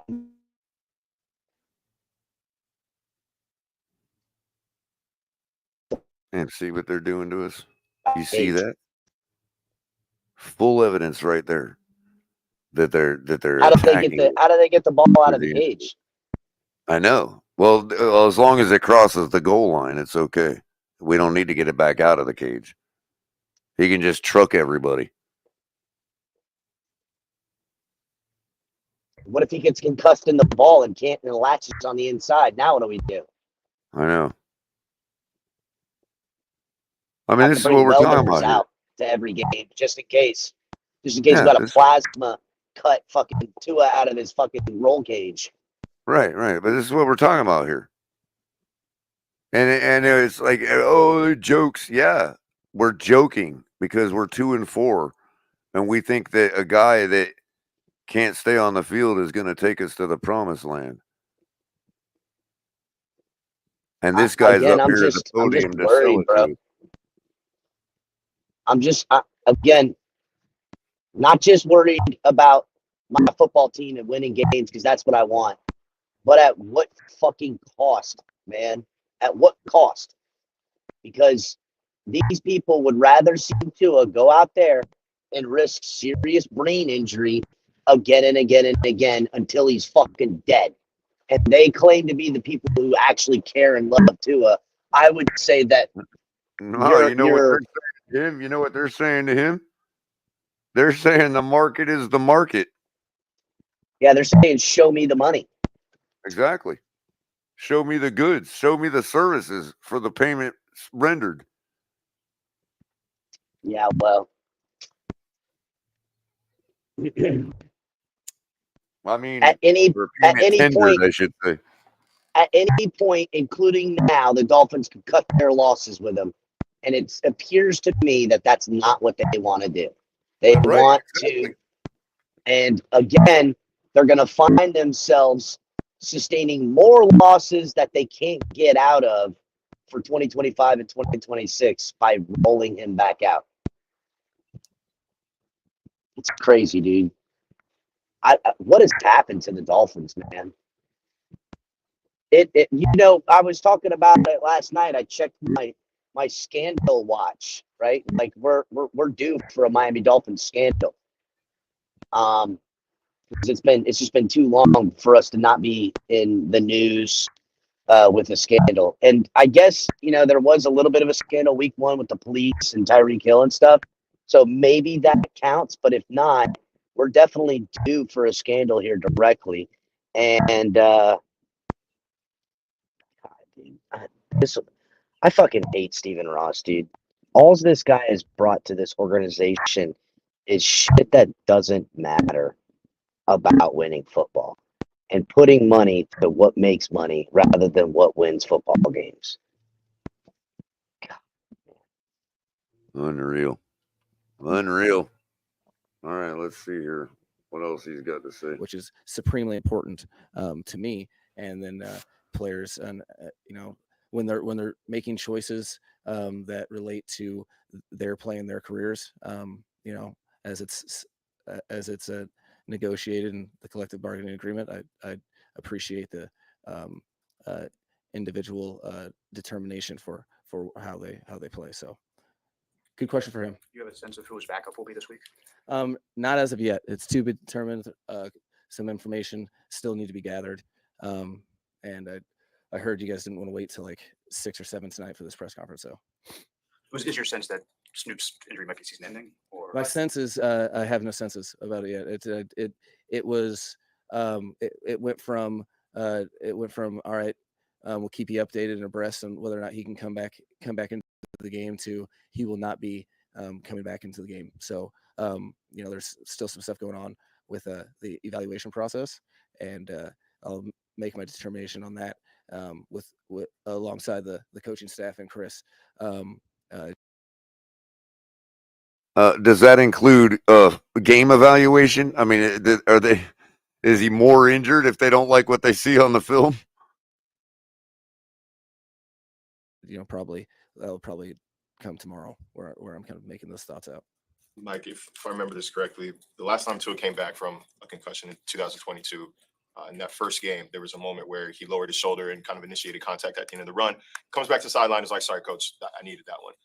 What's the messaging to him or from you to him this time around about protecting himself in situations like that? I think he has a better understanding of his responsibility towards the entire organization at this point. My answer would be you don't need that one this time around.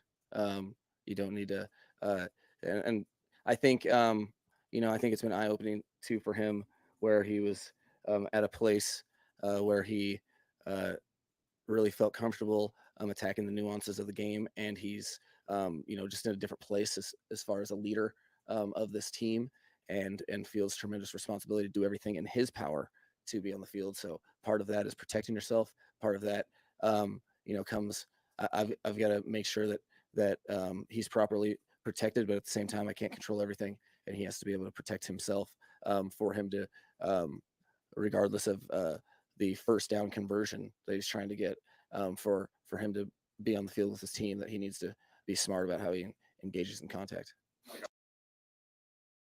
It's like they just don't even like. I mean, what the fuck?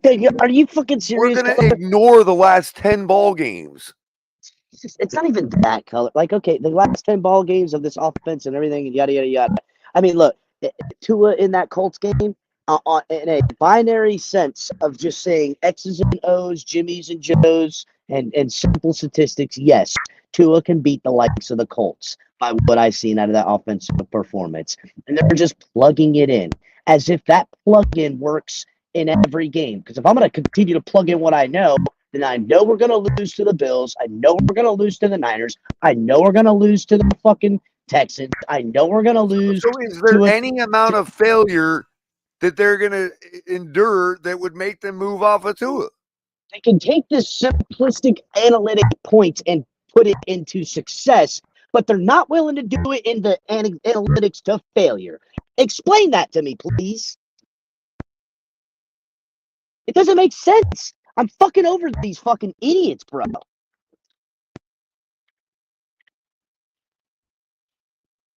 It's enough already. What Marcelo had asked. I know this offseason he talked about losing weight and partial to have more mobility. Does that plan change at all the mobile aspect of his game? I think that's he's it's more about extending plays and being able to move within the pocket for that extra hit. See, this is how two-dimensional and obtuse our fan base and our beat writers are. Okay? I'm sorry. You hear what that question was? I heard it. It was dumb. Is he going to be more mobile? Or are they going to let him be mobile? Or No, but what the reporter thought was before the season, last year and all that, when he was talking about what they need to fix in the offseason, making Tua go more off script or whatever the damn thing was, right? Making something out of nothing. Every single person only heard he's going to slim down and run more. Well, that's what they wanted, and I get that, right? No, but what McDaniel is saying here is what I've always said because he listens to my show.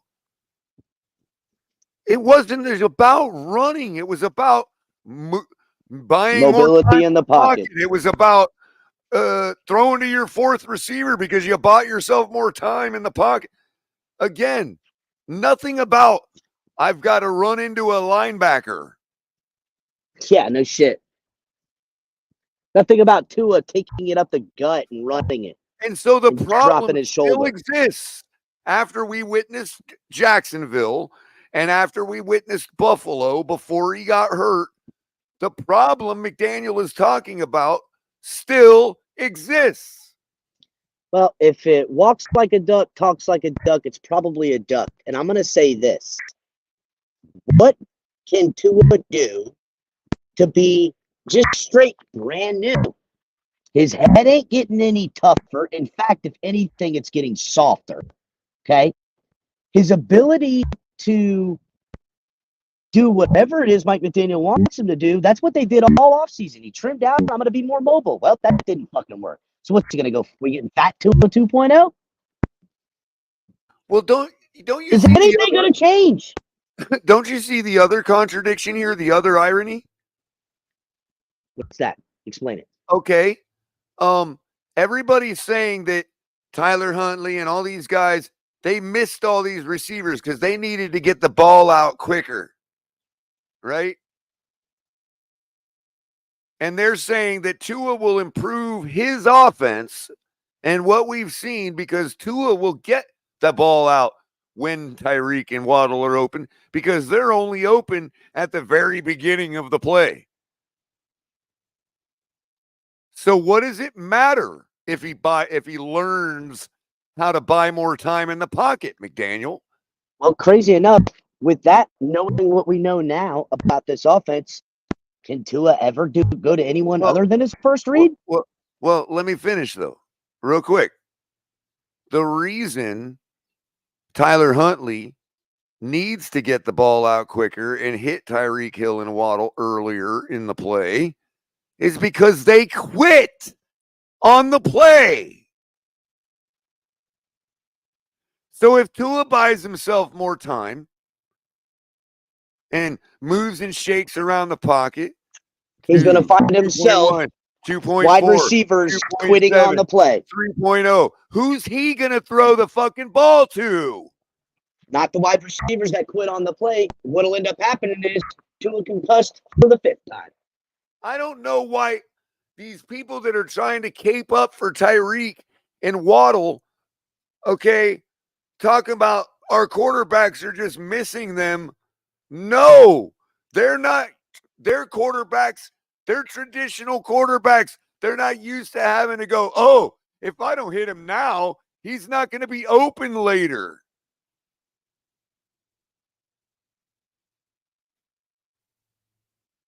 So what does it matter if Tua buys more time in the pocket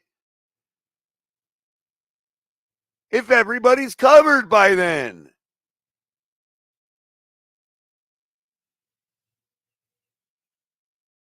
Please, somebody answer that question.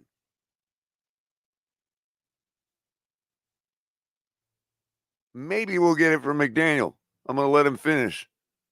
Two, it's not really like a quarterback run game type thought process, but for him, it's I think one of the reasons why he was so this time around he was so diligent and deliberate on excessive running and staying in shape to keep that what he feels, and I think I would agree is a competitive advantage for his game is being able to move his body around in the best way that allows him to make the plays that he's capable of making. So right, and I would also argue that we did start to see improvement in that area in the Jacksonville game.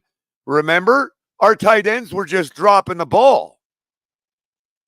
Durham Smythe, Jonnu Smith, these guys were dropping the ball. Tua was getting to his 3rd and 4th reads. Finally, those guys were just dropping the ball.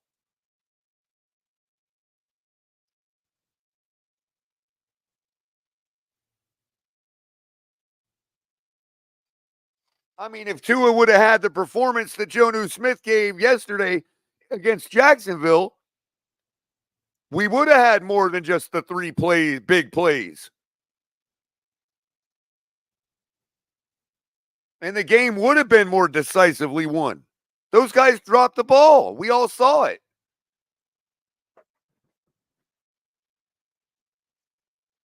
So because they dropped the ball, this is where I fall back on McDaniel and a little bit of Tua. So because they dropped the ball and had a bad game, We completely abandoned that against Buffalo. Completely abandoned all that we were working on and improving against Buffalo because the tight ends had a bad game against Jacksonville. This is how one-dimensional we're doing things. Up, that didn't work. Over here. Up, that didn't work. Let's go over here. I mean, come on.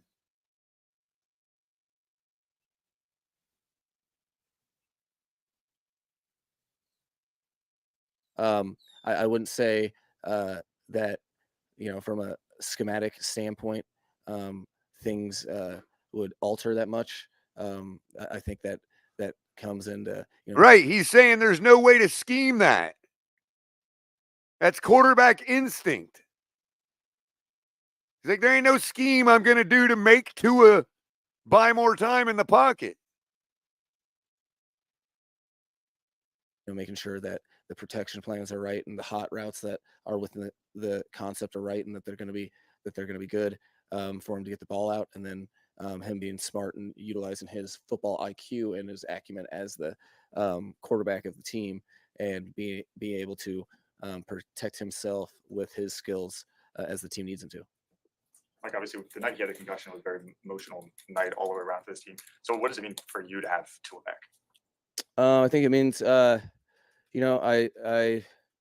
he's anytime. I love the first answer he gave. Do you notice the first answer he gave? I know it's hard for those that are just listening because you can't see his body language. But let me replay that for those who are watching. And you can tell me if you see the answer he gave right here before he even said anything. Needs him to. Like, obviously, the night he had a concussion was a very emotional night all the way around for this team. So what does it mean for you to have Tua back? I think it means, Right there. Did you see it? Did you see the mouth flinch? Did you see the whatever in his mouth?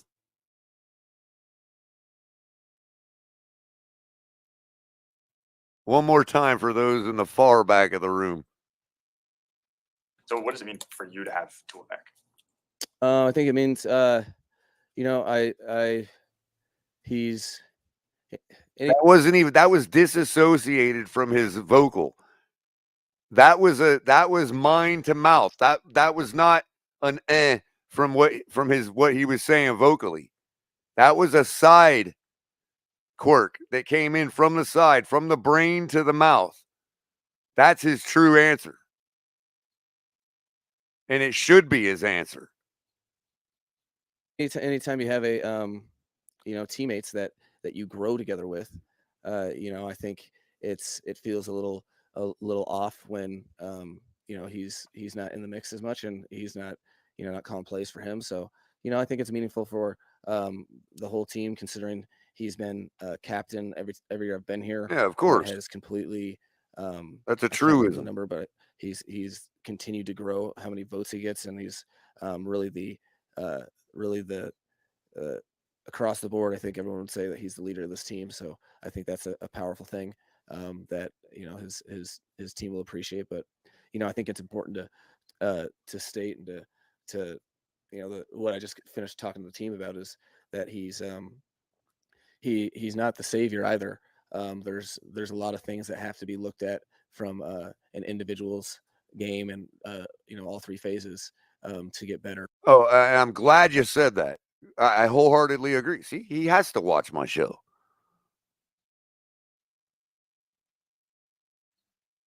What have I been preaching to you all for since you've known me? He just now has the license to say it.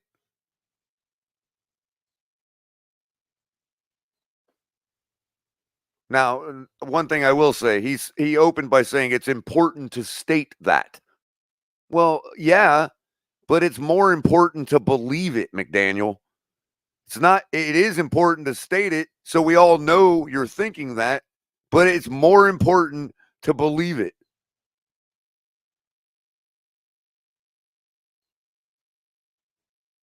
Because if they think Tua is going to come in here and do it for them, they're wrong. Unless they've been, making business decisions since Tua's been gone. Since Tua's been gone. I mean, thank you for at least saying it, McDaniel. Because it's not all right. Tua's here. He's going to fix the issues. Everyone has to be on board to do their part into. Wait a minute. What issues? What issues, McDaniel? That's a rhetorical question. I'm not expecting him to answer what those issues are. What I do expect is the beat writers to report that McDaniel says we have issues that are beyond Tua. What I don't expect is beat writers to post tweets like, "Oh, the fans just don't know. This is what you have. This is all going to be cured with QB1. This is what it looks like when you don't have QB1." No, this is what it looks like when your players don't execute. If they're not executing because we don't have QB1, then they're bad. Not mine.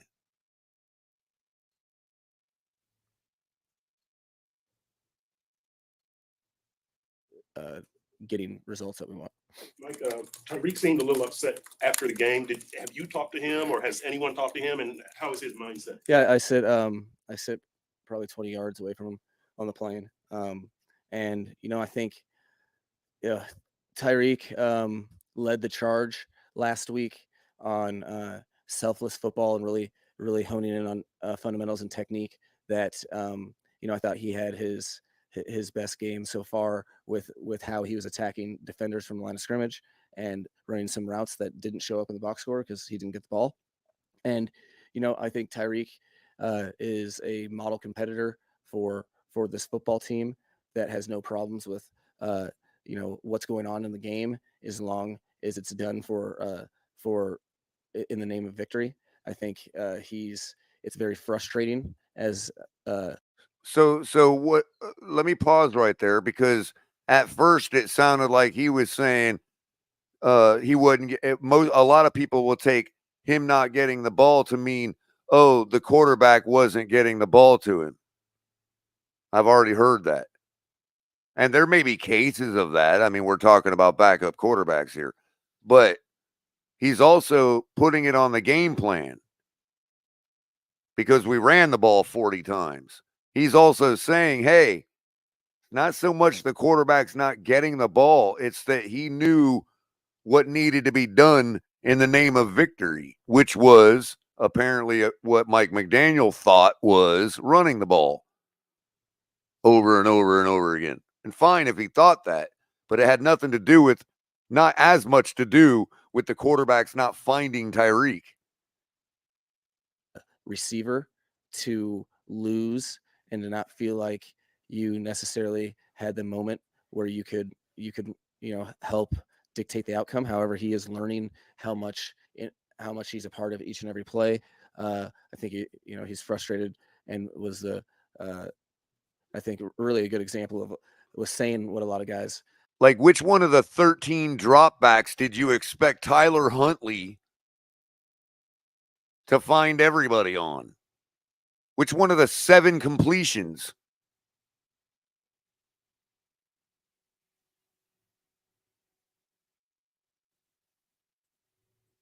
Weren't saying, but were feeling, and you're never anything but happy when you have the right competitors on your team that don't like to lose, because that helps the preparation to for the whole team. His competitive edge, how he goes about his business, helps dictate the terms of how everyone gets better. So frustrated as we all are for losing football games. What would you evaluate in the Yeah, you're right, Pam. There is a large portion of our fans that I'm proud of that are seeing right through it. I'm referring to the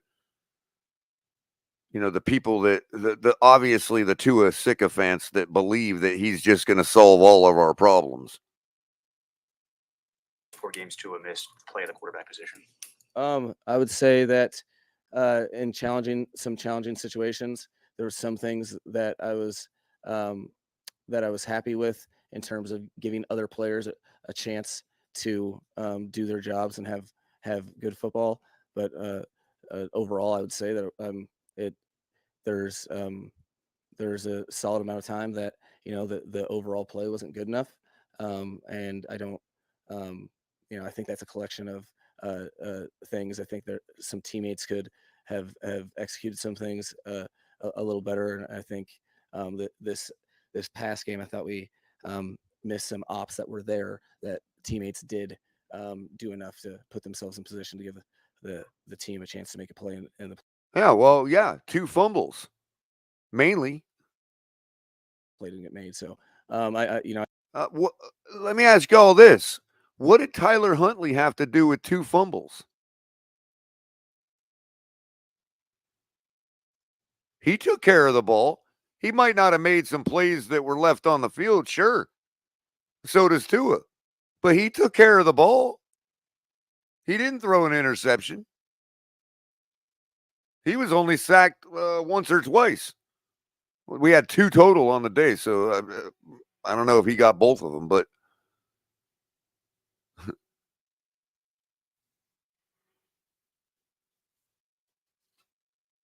our stars fumbled the ball.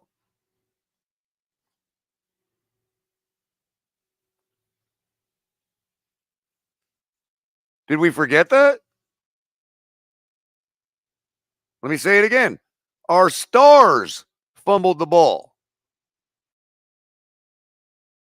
I don't think anything is totally good enough in 1 and 3 football. You learned about Tua throughout this entire process? This process, I've learned where he's at, and distinction to the 2 previous years. I think he used this time to find ways to improve things, and while going through all of the endeavors and finding out all the information, being super diligent. He's really shown his maturity that continues to evolve, and I think he's he's found a way to be even more of a leader just by investing in his teammates when he can't play. So I've learned that he takes the responsibility of being the franchise quarterback in the way that you desperately need your franchise quarterback to approach it, and I think he's taught a lot of his teammates about himself and how much he's along the ride with them. Because in circumstances like this, it would be very easy, and you could totally justify someone,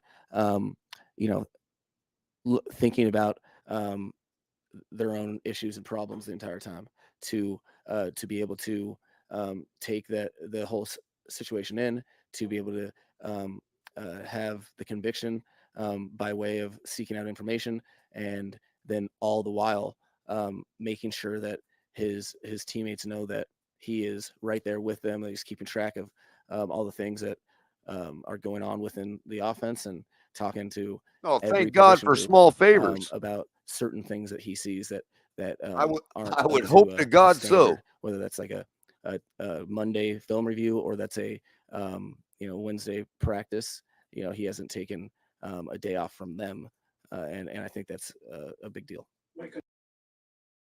I actually agree with McDaniel there. I do think that's a big deal as well, because that's our only hope right now. That's literally our only hope, is that Tua figured something out sitting there watching from the sideline these past few weeks. That's our only hope.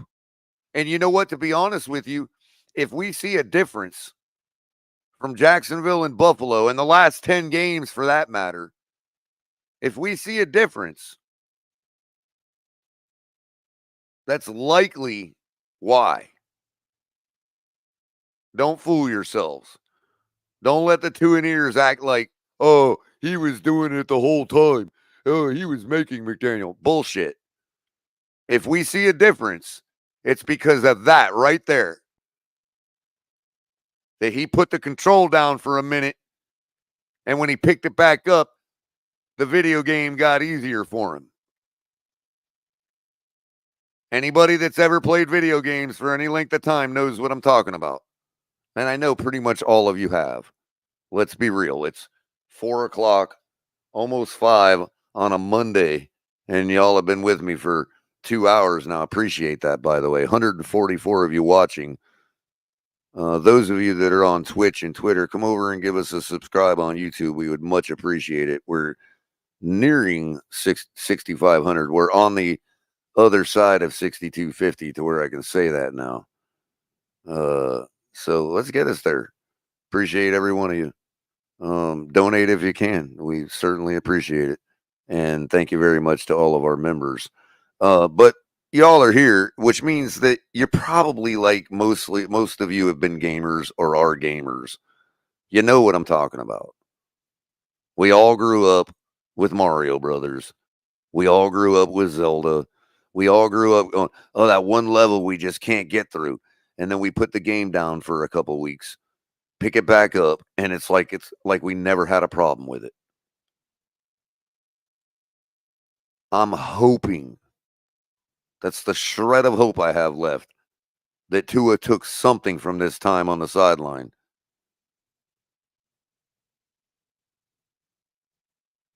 Especially because of the way he saw it fall apart yesterday.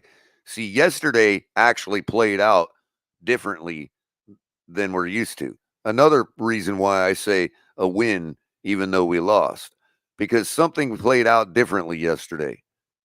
We got out in front. We were in command of the game at one point.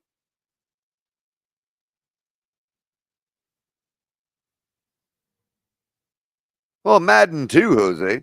There's sometimes where it's like, you get in that groove where you're like, and you put it down for a minute, you pick it back up, and all of a sudden you're calling all the right plays at the right time. McDaniel as well could, benefit from taking a step. But, with being able to sit there, it's like, he saw yesterday how we were in command and it was looking good.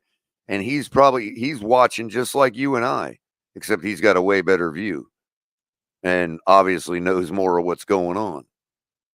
And it's likely he thought the same things we did as that game fell apart. I'm hoping he thought the same things we did. Because you start to get itchy.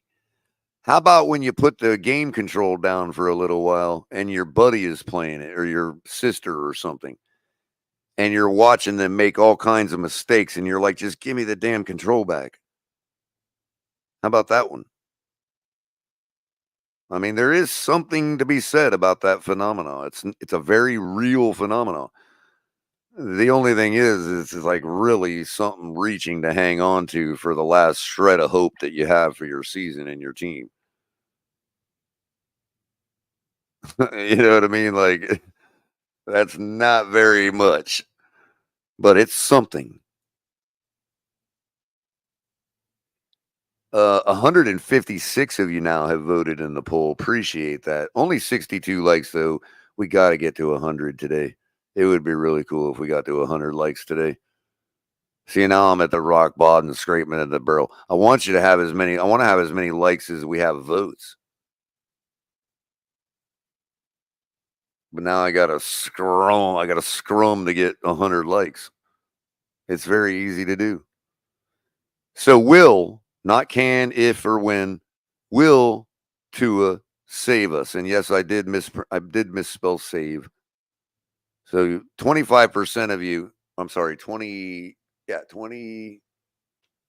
I reading that right? Yeah, 25% of you have said yes.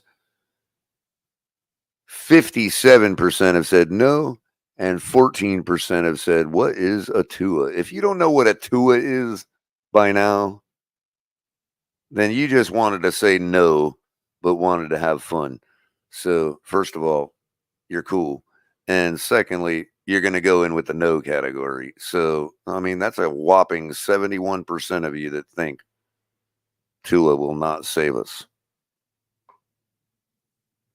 All right, so I'm ending the poll right now for there. And then the last poll of the day, which will carry us through, maybe another half hour or so, depending on how long Tua talks. We have to know, do the Dolphins just plain suck? Yes, no, and we below. Yes, no, and we below.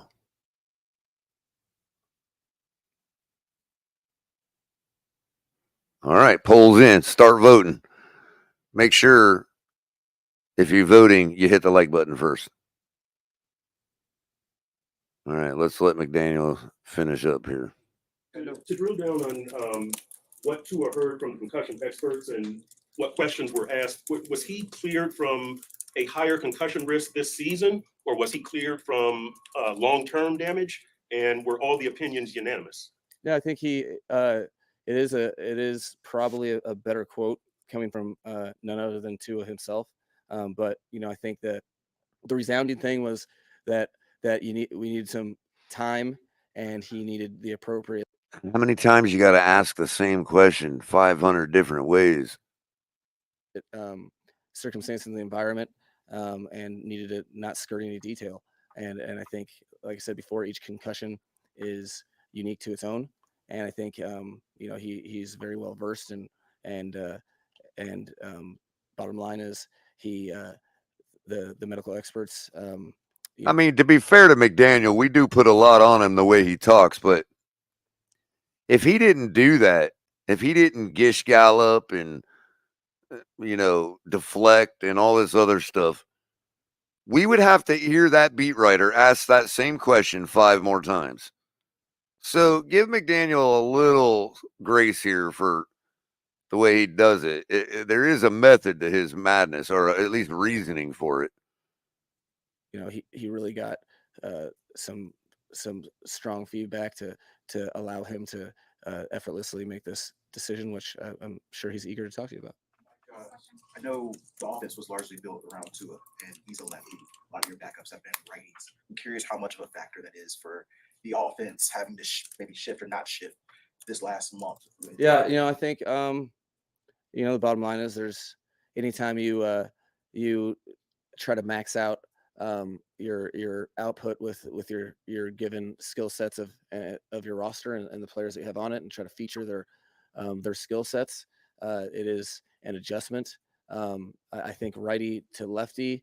I think beyond the right-handed, beyond the quarterbacks having to inverse things. When they're watching cut-ups and we're talking technique from that of Tua's tape. I think it's less. Everybody catch it. Most guys work out every offseason with almost primarily righties.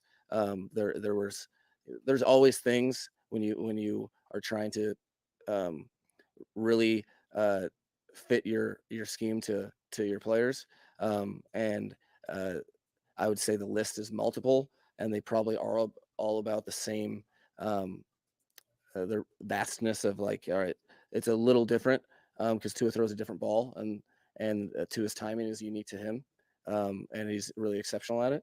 And the timing, the cadence, the types of plays that we're doing, that was all an adjustment for sure that you prepare within your scheme, but it's always something of a hurdle that teams have to. First of all, I'm not even going to let him finish because it's stupid. I don't buy it. I ain't never going to buy it. I've caught the football, McDaniel. Okay. You're not going to do that. You're not going to confirm for all these idiots out there that think there's a difference in catching a football. Okay. Trust me, the greats don't give a shit. Secondly,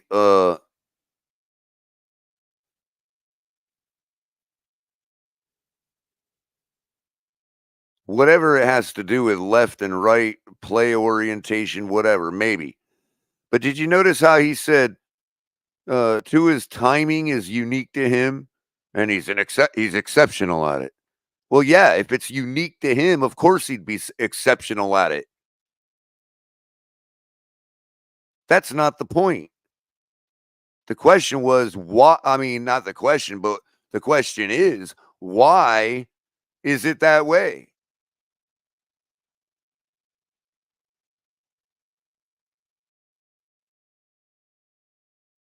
He's literally excusing the difference in quarterback while other teams out there are winning with their backups right in front of our eyes. Unbelievable. I'm not going to let him get away with that. No. No. Stop that left-right narrative right in its tracks. I'm tired of it. Well, it looks like Tua speaks for a good 15 minutes here. That'll be about perfect. I'm still at 1 1/4. We can go back to normal speed for Tua. He talks too fast for himself, so we might even have to shave it down a little. Maybe go half speed or quarter speed. Oh, look, we cool today. Oh, by the way, finished up some sleeve work on his arm, from what I understand. Let's see here. No, not that share button. This share button. I got like, you all know, I got like dials and levers and buttons and switches to push and all that to get this thing up. Hey, look, it's our quarterback. All right. Hey, brother. What's up, man? How you been, brother? Look at you. Questions. Yeah, no kidding. First of all, too. Say what? How are you? Doing well. How are you? Well, Good. What? Oh, well, wait a minute. Are we salty already? Wait a minute here. Whoa. Stop the press. Hold on a second. I got to do this right. Y'all know how it's done around here. We got to do this right.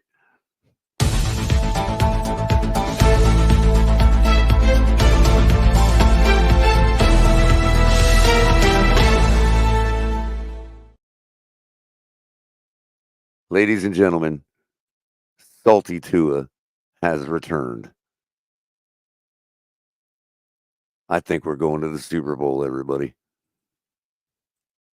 Tua, what did the medical experts clear you for? Did they clear you for not having an advanced risk of concussion this season? When you talked to them, what did they clear you for? They cleared me from my concussion that I had. Okay. And there was no future risk? None of that. Nope. Sure, we skipped the most obvious question. How excited are you for be back to getting to practice this week? How excited are you? Very. I'm very excited too. So they cleared you from the concussion. About how long? Yo, it's the epitome of somebody's mood. You can tell, like, how many times in your life have you had somebody answer your question like that with the same question? What does that tell you about their mood? Definitely Salty Tua here. Salty Tua has returned officially.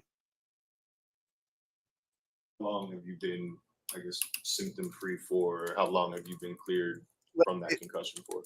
I would say for myself. Like, the righteous indignation is so disgusting, man. It's so cringe. Like, you're the one that's been sitting on the bench for 5 weeks, dude.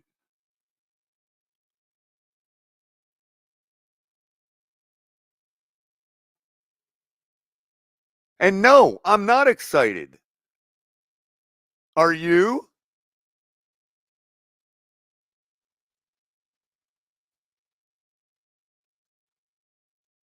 I've been symptom free from the next day after the game on. So all of the, I guess, what was it like for you, or I don't know how much attention you paid to it when so many people in the outside world are saying he should retire? So all of the, I guess, what was it like for you, or I don't know how much attention you paid Sorry, to it? I want him when to repeat what he so said. many people in the outside world are saying he should retire. So they cleared you. Not having an advanced risk of concussion this season, when you talk to them, what they clear you They for? cleared me from my concussion that I had. And there was no future risk? Nope. I think we're about to find out why he's so salty. I think I just detected it. Joel, we skipped the most obvious question. How excited are you for be back to getting to practice this week? How excited are you? Very. I'm very excited too. So they cleared you from the concussion. About how long have you been, I guess, symptom free for? Or how long have you been cleared from that concussion for? I would say for myself, I've been symptom free from the next day after the game on. So all of Oh, really? Am I going to have to start liking him? I don't know if I like this or not. Somebody help me. I forgot to post the link in the group text for my team. Somebody help me. Capitan, where are you at? Ali, Shake, somebody that's got the ability to pop in. I can't get the link in the group text. I have got to know. Am I starting to like him?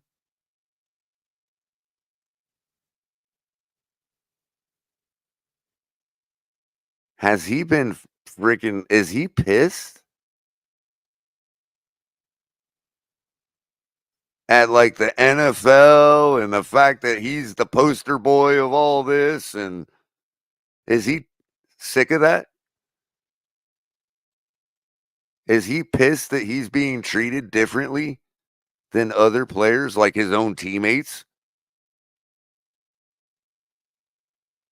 Is he pissed that he's being treated differently when it comes to people yakking about his career and what he should do and all that? Is that where the salty two is coming from? Is that where I don't know. Are you excited? Is that where all that's coming from? If that's true, I might start to be liking him. I don't know. I mean, you know me. I got to champion somebody that understands where I'm coming from. And if he's pissed because he wanted to be out there this whole time, like truly, like, yo, you all are robbing me of my opportunity to prove Culler wrong. Because I know he listens to the show. Thank you to him. Good afternoon to you. I don't need to ask how you're doing. You're obviously doing great.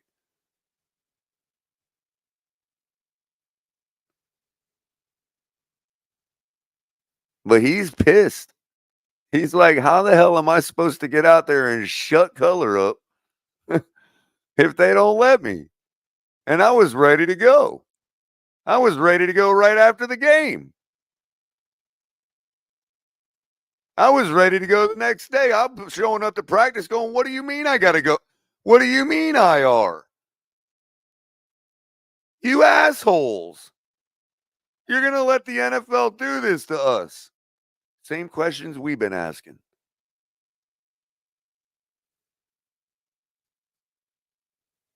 I kind of like that. I'm not going to lie. I can get behind that. Hey, look at his arm. It looks strong. You notice that? See? See how easy it is? When you start thinking about the fans, see how easy it is? Look at that shirt he's got on. I want one of those. He's wearing a Dolphins hat. That's our QB1 right there. Put some spec on his name.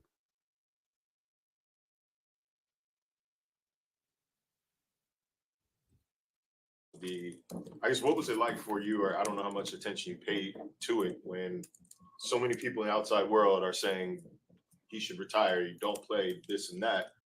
Look at him shaking. Look at him like he's like basically what he's doing if he was sitting down, in the sense is he's like shaking his knee basically.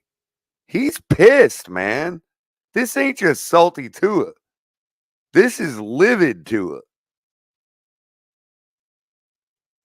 This is because of the protocol and IR and all that. I haven't even been able to come to this podium and talk to you all like the QB1 I am.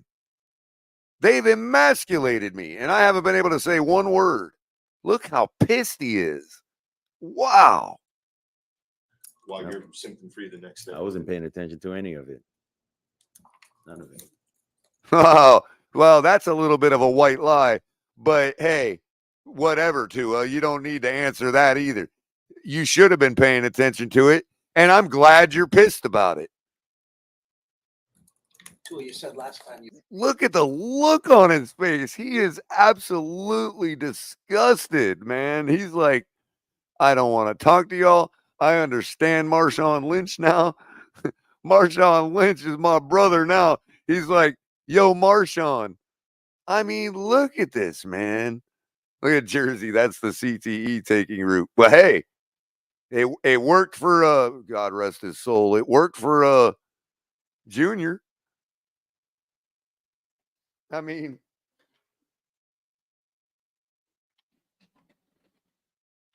I'm not going to lie. He's bringing me back to the table. I know, Newfoundland. I know.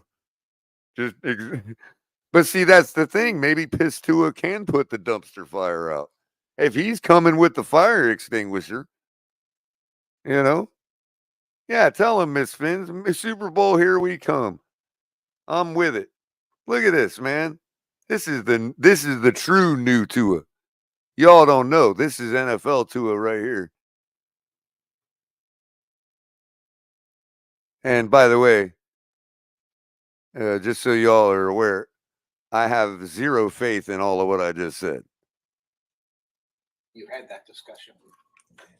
Yeah. In the offseason. Mhm. Did that discussion come up in the last? Nope. Nope. None of that. Look at that. Look at that. He was. I didn't hear the question all the way, but I'm guessing it was about retirement talk. Has any of that come up? Nope. None of that. Miss me with that. You see how he turned his head right away and looked away after he answered the question? That's the body language version of miss me with that shit. Ha ha. Well, what do you know? Now we're getting the truth. Because he don't care about it. The way he's talking right now, shaking his foot and making it very clear he's pissed.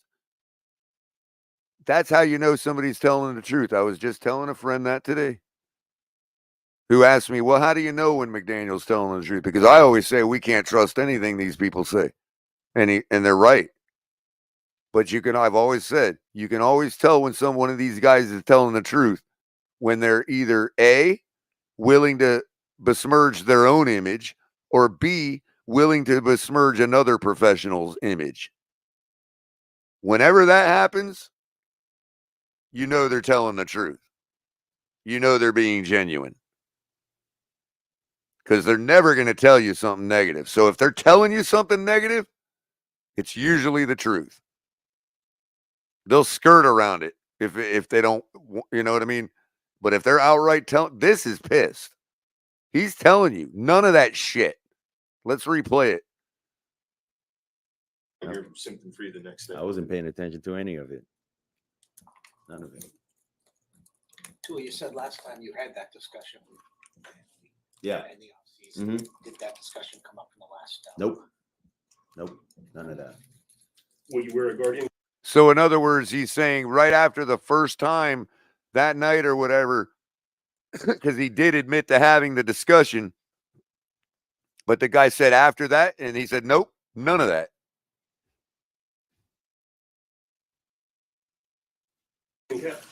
Nope. Wait, what was that question? Hold on. Did that You're symptom free the next day. I wasn't paying attention to any of it. None of it. Tua, you said last time you had that discussion. Yeah. In the offseason. Mhm. Did that discussion come up in the last? Nope. Nope, none of that. Will you wear a Guardian cap? Nope. Oh, that was, will you wear a Guardian cap? He said, nope. Flat out, nope. Why? Personal choice. Personal choice. Are you? Yeah, because he knows. The dude, look, one thing's for certain. Even though he may not have needed to and all that, he still has been he still has been speaking with experts. Guys that know way more than anybody that's spoken on this issue. From the doctors on YouTube, I mean the real ones, to the fake ones on Twitter, to guys like me, Lewis, Capitan, everybody. The people he's been talking to are the real experts. And they all know what's up with the Guardian cap. And I'm sure it has to do with my concerns about a false sense of security. So, no, personal choice. I won't be wearing the Guardian cap. Thank you very much. Will this change your style of play, your decision to scramble or run or things like that? It's got to be smart. That's it. It's got to be smart. That was a no, by the way. He said, you got to be smart. What he's saying is, yeah, I'm going to run again. This time I'm not going to be dumb enough to put my head into a freaking safety. And my entire time playing football, I've been a competitor, and that, there he is following it up with exactly what I'm saying. Was sort of he's a my competitor. edge. He's going to I run. would run from high school, even in college. I would do the same thing. But it's a professional, setting. This is the professional level, the best of the best. You just can't be doing that. So definitely gotta stay more available for the team, for the organization, for our guys. What caused the concussion? Was it hitting DeMar or when your head hit the ground? I don't know. Is that a good question? Is that a good answer to that question? I don't know. That is the only answer to the question. Right. Good answer. Exactly, Jermaine. There's only one answer to that question. Nobody could know. How would he know? It obviously knocked him out. How the hell does he know at what point he got knocked out? Most people don't even know that they got knocked out when they come back. Do you what did your family say about you coming back, and how deep was that discussion? Nobody, no one's sort of advice had affected anything that I thought in terms of returning. So no one had an effect on it. So he basically just copped to that nobody, including his own family, had any weight on his decision to return. Had some conversation. This is good stuff right here, man. I'm really appreciating this man right now. I tell you what, man, this is definitely different. Regardless, I'm not saying it makes him any different a player. I'm saying that this is revealing stuff right here, man. With my wife, but that was the it. Wife. That's it. Okay. Well, I'd imagine you got to make an exception for the wife. I'm sure she factored in somehow. You'd have to go through this again and have to answer all these questions again, and it's going to be something that we're probably asking about. Hey, I'm frustrated, but this is what it is. Hey, and I'm going to be real. If I was ever faced with that, as much as I love my mom, I'm playing football. My mom ain't going to have no weight on whatsoever if I was faced with that decision. My wife, that's different, but nobody else. I mean, that's your wife, yourself, and God, if you believe in one. And that's it. I mean, my mom has never stopped me from anything I wanted to try or do, and she's never factored in my decision to either stop doing something, trying something, or trying something. She never told me to play no. I mean, to playing football. She never told none of that.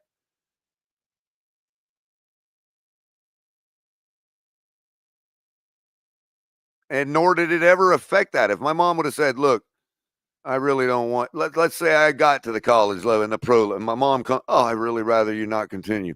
Okay.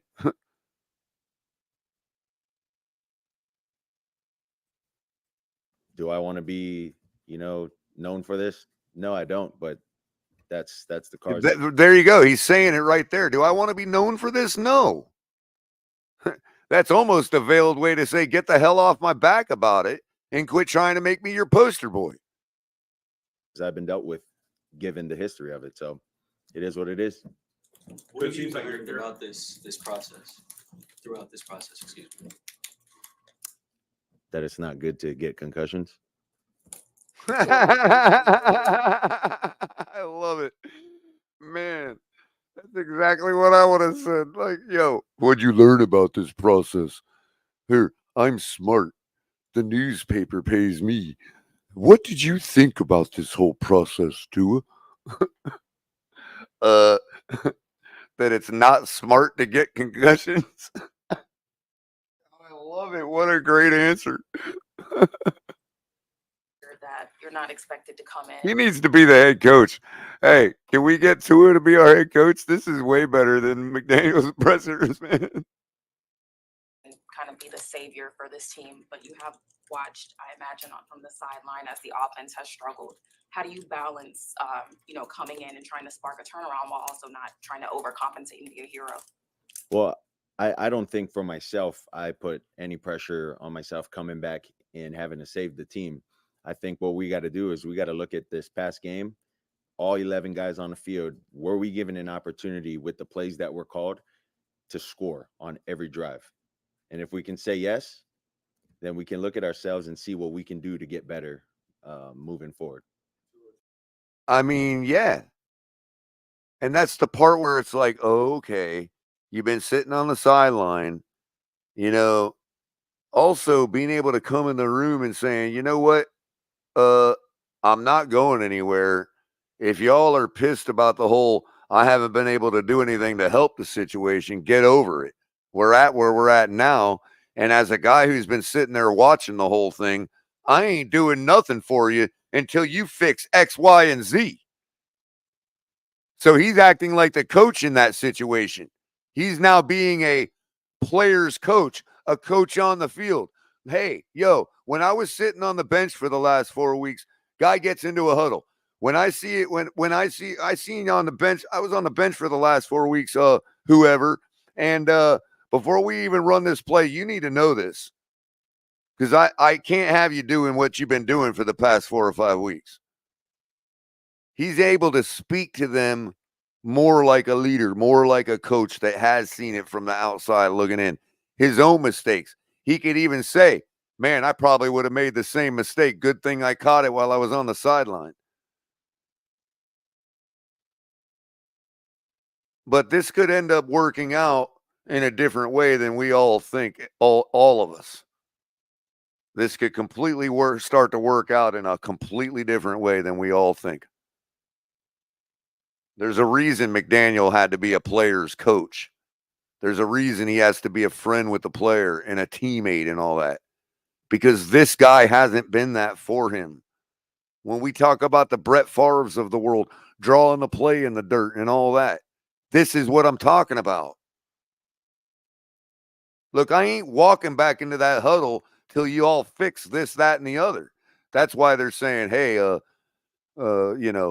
we're still not 100% sure he's playing this week. We're, basically, with their verbiage, they're reserving the right. Well, that's because he's probably like, yo, I can't do nothing with this. And he needs to tell them that. What does he have to lose? If they're already off of him, then what does he have to lose? But that will end up relieving McDaniel for a lot of what he's been responsible for on the sideline. When we talk about McDaniel has too much on his plate, which is likely why we're seeing the stupid shit from him we see.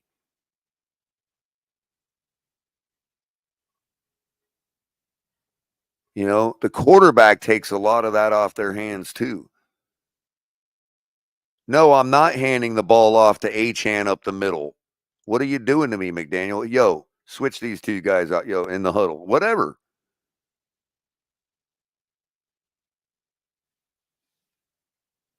Checking out of plays. You know, being able to correct guys without McDaniel having to think about it or worry about it. That's what we're looking at here.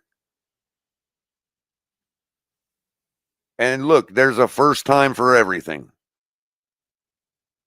You can say I'm reaching all you want, but there's a first time for everything. And I'm going to call it out and say it when I recognize it. This interview is much more enjoyable than watching McDaniel blather around about whose responsibility shit is. You were symptom free since after that game. How frustrating has it been to have to watch from the side? Oh, thank you Been for the frustrating. question. Frustrating for sure. Yeah. But Tell us, Tua. I've tried to stay in it, with meetings with the guys, trying to continue to, be the leader for guys in multiple position rooms, in terms of, what we're looking at, how you can make the quarterback's job a little easier by doing this, by doing that, and then What'd I just also say? some nuances within the. What the ever loving hell did I just say?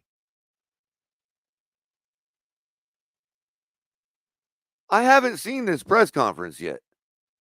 I'm watching it live right with y'all now. You're getting live color reaction to what he's saying right now. What the hell did I just say? And Tua ears hate me. They say I'm a hater. And this man is saying exactly what I just said.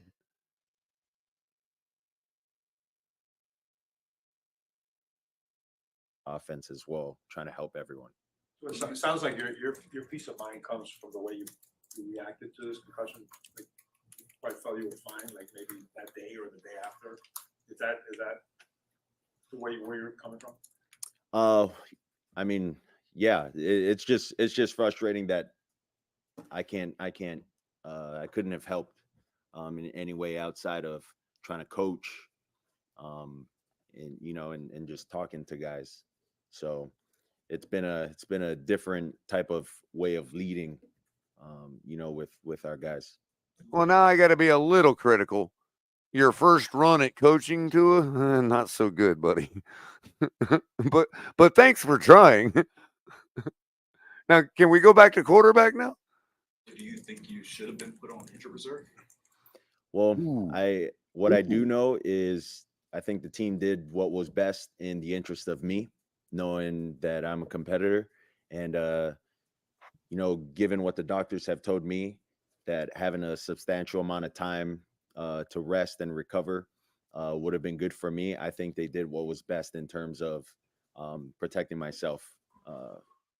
Wow, so he's saying he might not necessarily have taken the doctor's advice, but the Dolphins did, and he kind of appreciates them for getting him out of his own way, I guess. It's probably still, I don't know if he's, so if he's pissed at anybody, it's the NFL for creating this whole freaking atmosphere to where they had to make that decision, where they couldn't put it on him, because he probably would have kept playing. And if that's the case and he really felt fine, he's probably pissed. From myself. So, and I'm not saying that makes a difference of whether we're going to win or lose. What I'm saying is, him being pissed about it tells me that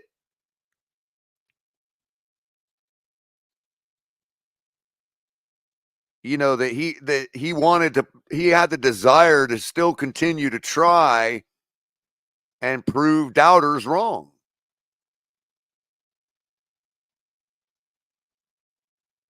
He had a lot of people jumped off his bandwagon after the Buffalo game, injury or not. Okay, let's make that clear. There were people already jumping off his bandwagon before he got injured that night.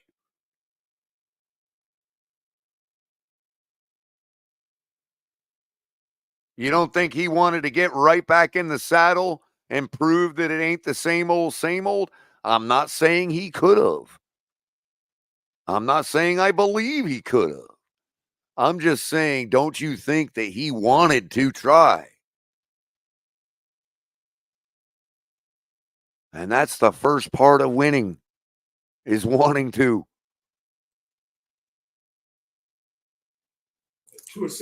While you were sidelined, did you notice any, I guess, different way to get the ball to Tyreek and Jalen? Everybody's playing the too high safety.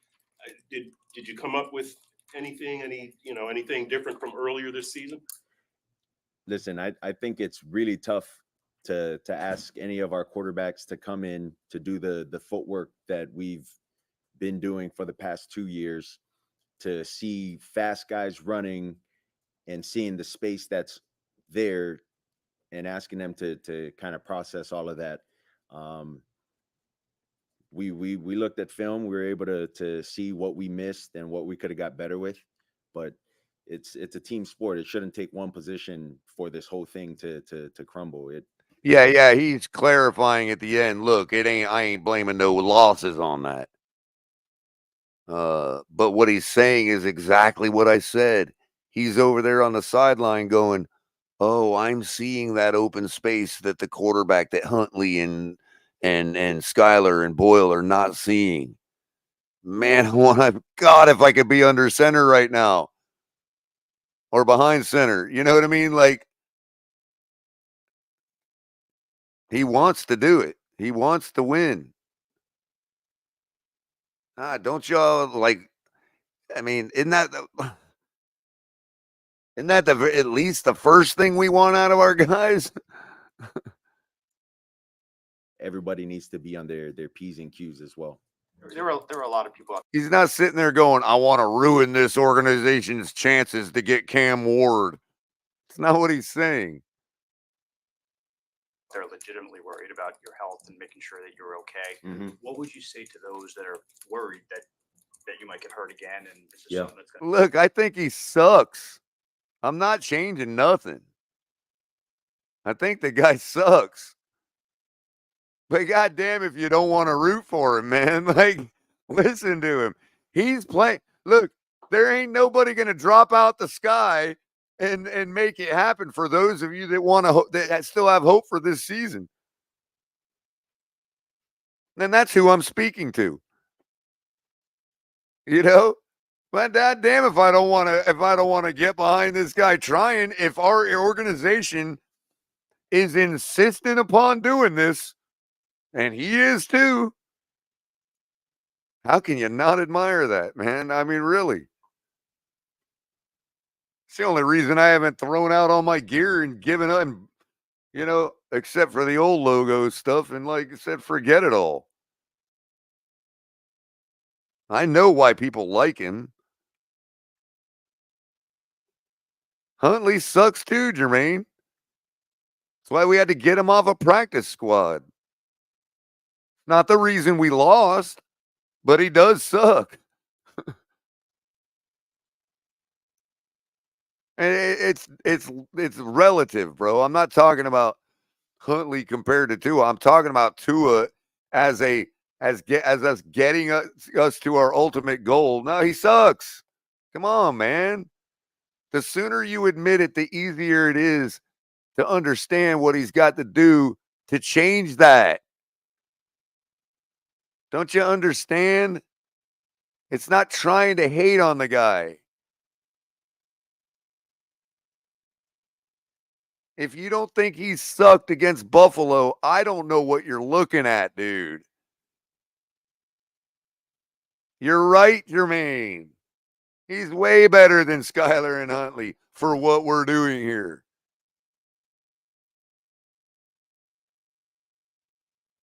A Kirby vacuum cleaner sucks better than a store-bought one. But they both suck.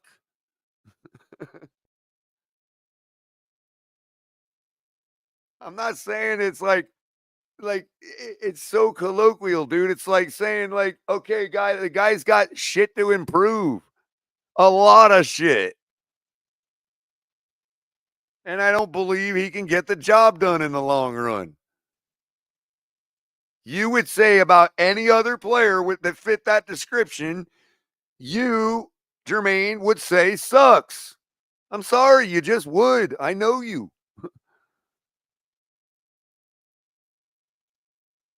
If we were talking about some random basketball player on some NBA team or a random baseball player in some NL team or whatever, and they fit that description, you would have no problem saying that player sucks.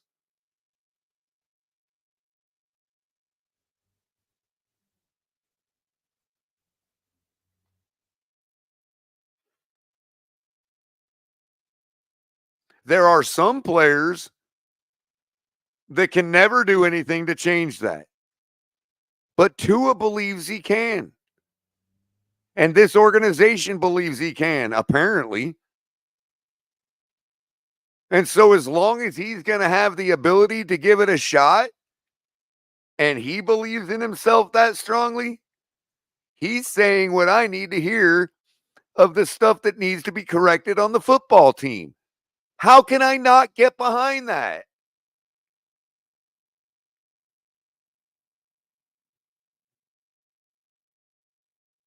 He wants to fix the stuff that I want to fix. I don't give a shit if he can do it or not. I want somebody to try.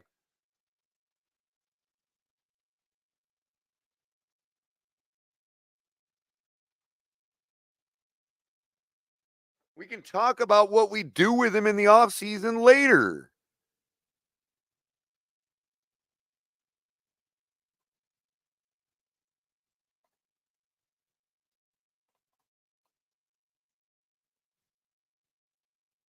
I've never been so behind this guy getting the job done. I've never been more a fan in my life until today. Like, this is real deal shit right here. Continue. I appreciate your concern. I really do. I love this game, and I love it to the death of me. That's it. There you go. For those that are like, he's going to kill himself out there. He's willing to give up his life. He's willing to be drooling. He just said it.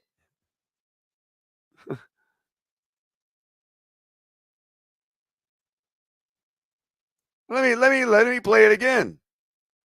And making sure that you're okay. Mm-hmm. What would you say to those that are worried that you might get hurt again? And What would you say to those who are worried you might get hurt again? is this something that's going to continue? I appreciate your concern. I really do. I love this game, and I love it to the death of me. What else do you need to hear? This is a grown man. Who the hell are you or anybody to tell him otherwise?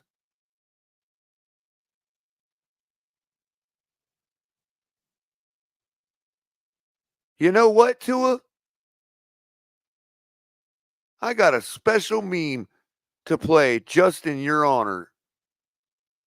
I just need to find it.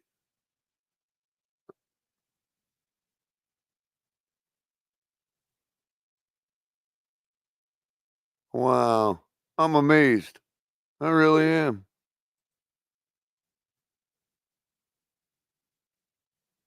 Here you go, Tua. I'm with you, buddy. And everybody's going to tell me how insensitive I am and all this other shit. I want what you want, bro. I know how it feels to love the game like that.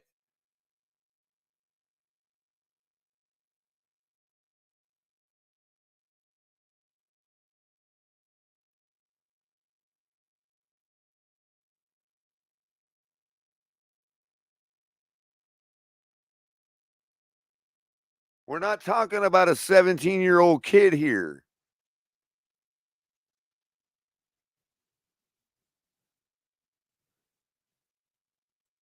That's it. And by the way, He ended that by saying, "That's it."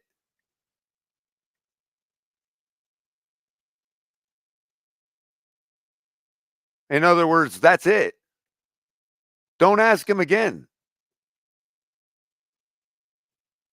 What are those conversations like on the sideline? I see you talking to a lot of guys on the sideline, not just the quarterbacks. What are those conversations been like, and even with Mike during the Just trying to get the pulse of the team and the guys, and to be able to relay some of that information to Mike. Hey, we need to get this guy more involved. Hey, this guy needs to get this or that. Or did you see on the last third down what they were doing? Communicating that throughout the coaches and then with what I'm hearing with the players as well. So to follow what Kirk said earlier, I mean, it's documented with each concussion, the chance of getting one is exponentially more. Has that ever been discussed with you by doctors? Not this time and the last few times, because this is the third documented one since you've been with the Dolphins. Right? Yeah. Has that been discussed, and is that even? Yeah, is that, it's been you discussed. ask questions about that? It's been discussed with me and the doctors, and I've asked questions about it, all of that. And they've said it's still that would not be an issue. Or? Yeah, I think the brain is it's just very there's just a gray area when it comes to that. If you do know that you're going to get long-term disease from it, or if you're not, I just think there's a lot of gray with it. For me, this is what I love to do. This is what makes me happy, and I'm going to do it. That's it. That's right. That's right. It's no different than y'all out there smoking just like I do, and you're compromising your lungs. Ain't no different.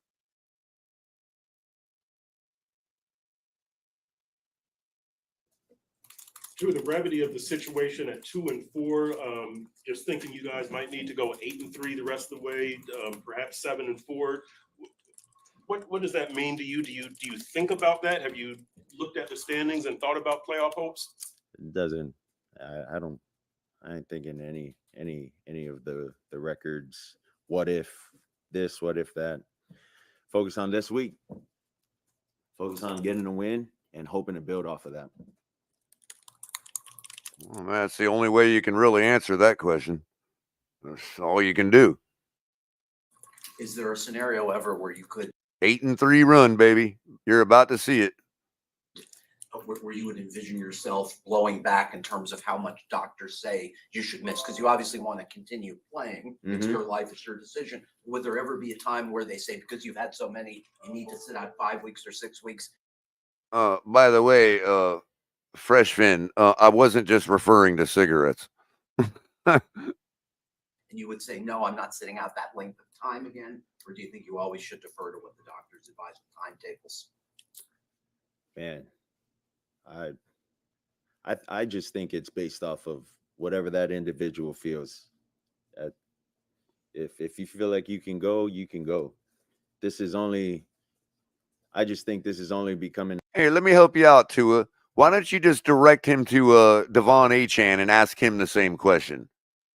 A thing just because of what ended up happening 2 years ago for myself within the sport. I hate that it's happened, but we don't look at boxers the same way. We don't look at hockey players the same way. But I just think because of what happened and the magnitude that it's becoming more of an issue. Yeah, he's calling out the NFL. He's saying because of it was on live television on Thursday night and the NFL got butthurt, I had to give up. I had to be sitting on the bench while my teammates lost. Here in the league. Tua, with this latest incident, would it affect your honesty with a trainer if they asked you about your health? Would you? No, it wouldn't affect any of that. And he wouldn't tell you if it did. You and Mike, has he kind of just deferred to medical experts and you and your family, or has he been vocal about how he wants you to protect himself and what that looks like for you? Yeah, he's been the conversations have been more with Mike and the medical experts. The same information that I've been given is the same information that he's been given around the concussion history and then the long-term health with the brain. So outside of that, he's been focused on the other quarterbacks and getting them right for the game plan and that game week. I can imagine the immediate aftermath was probably murky, but what do you remember about that period of time as you left the field? And then I think Mike said that you joined your family in the locker room. Yeah, I remember everything. It was just as I was getting up to leave off the field, just some things were spotty. But outside of that, I remember the play. I remember seeing my family. I remember everything. Tua, with your return, do you expect the deep ball and the everything to be like it was, or will it take a little bit of time for this offense to kind of find its footing, do you think? I've been working my butt off as if I was getting ready to play every game. And by the way, there goes the wobble again. You can tell he's pissed about those questions. They're just nonsense. For every week, looking over the game plan, going out and working with the athletic staff to go stand in a spot, and I throw it to them and continue to work the timing of my footwork and all of that to stay in shape and just to get ready. So I expect us to come out, whether we throw it deep or we don't, expect us to come out and execute all the plays that are given to us. How long have you been throwing? For 5 weeks. You've had a chance to throw with Odell, I've heard. A little bit. How excited are you to get back into the flow with all those guys? I'm excited. I'm excited. You said it's obviously your decision, and you have so much more information than we do. But how much risk do you think you're taking to play again, if any more than the normal play?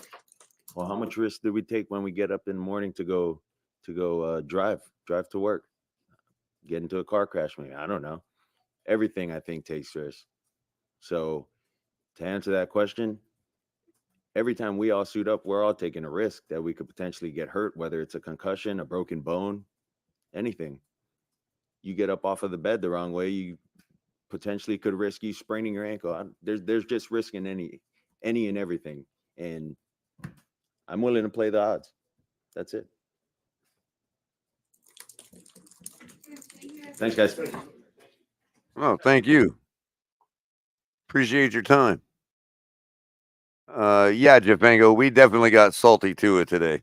If you're joining us late, Tua quite taken by the question. I mean, I'm just gonna say it. The dude was pissed. He is tired of being the guy in this whole issue, and I'm sure it's directed right at the NFL. I mean, it's getting to be the point where, look, I've made this decision. Leave me the fuck alone. You know what I mean? If I suck, I suck. But let me get back out on the field and prove it. Leave me or don't. You know what I mean? But I ain't gonna go this back and forth from the bench bullshit. My organization is getting tired of it, in case you didn't notice. Anyway, hit the like button, everybody. The poll question, we're at 76 likes. We only got 14 more to go to hit 100. No, 24. Sorry. My math is off. I didn't have the color calculator. Sorry.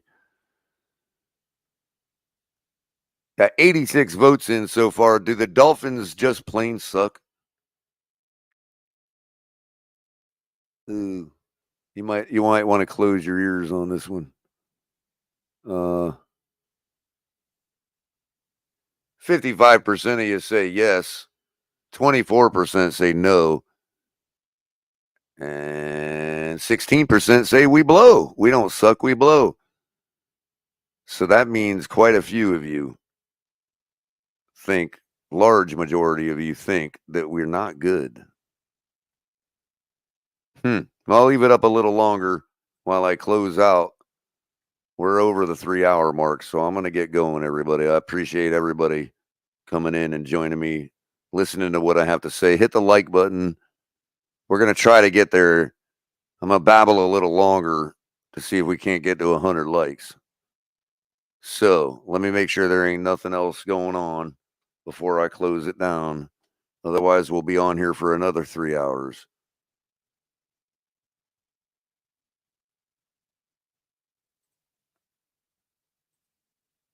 Nope.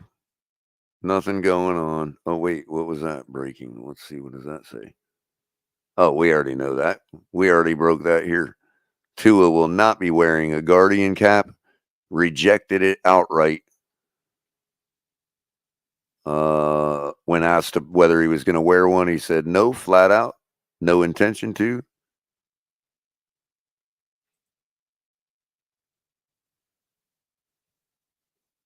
And look, that's where we're at right now. Dolphins win by losing. Hey, if this translates to anything on the field, we can be happy about it. I don't think it will. I have absolutely zero faith that any of this is going to change. But I think our quarterback one is in the right headspace. No pun intended. So tomorrow we're going to get into the stats. They're going to finally be updated from last week's debacle or last Sunday's debacle. We'll be able to get into the details of where we're at. How far is this team fallen in other areas, or how much have we gained? Our defense is I know it's against bad teams and all that, but our defense is what it is right now. The stats are looking good. Some other parts of our offense, it's not all bad. There's stuff to fix. And I look forward to seeing whether we can do that or not. Because, look, I honestly believe that it's all in or nothing. So either all this stuff gets fixed and Tua finally proves us all wrong, in which case we're fine. He obviously doesn't give a shit about concussions going forward. Or we lose again and the inevitable happens anyway. That's going to be up to Tua. It always was. As I've always said, it has always been up to Tua. On that note, I'm going to close out the poll. We got, let's see, final results. We only got one more vote on it. So just about the same. You see them there. 84 likes. Man, we're so close. I don't want to shut it down. Get me 16 likes. 16 likes. That's all we need.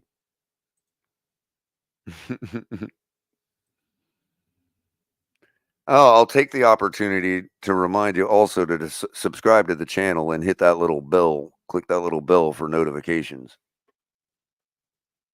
So that you know on Mondays when I can't make it up for color coffee and a cup of color, you know if I'm going to be on for afternoon color commentary. That's what we witnessed today.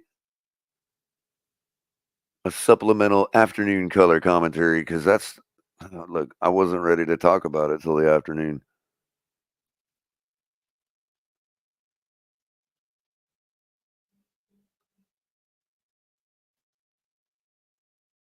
We're healthy, though. I mean, relatively, we're healthy. The injuries we've had so far have been mitigated, other than quarterback, obviously. We're still having a problem giving up runs around the edge. I don't know how much we can do about that without our star edge rushers, at least one of them.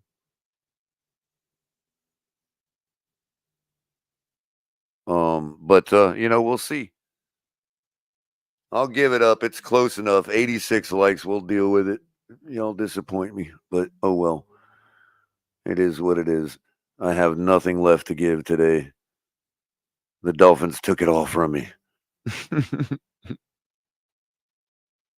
No, again, everybody have a wonderful afternoon, evening now. Always watch the skies and make sure you're being safe. Everybody fins up.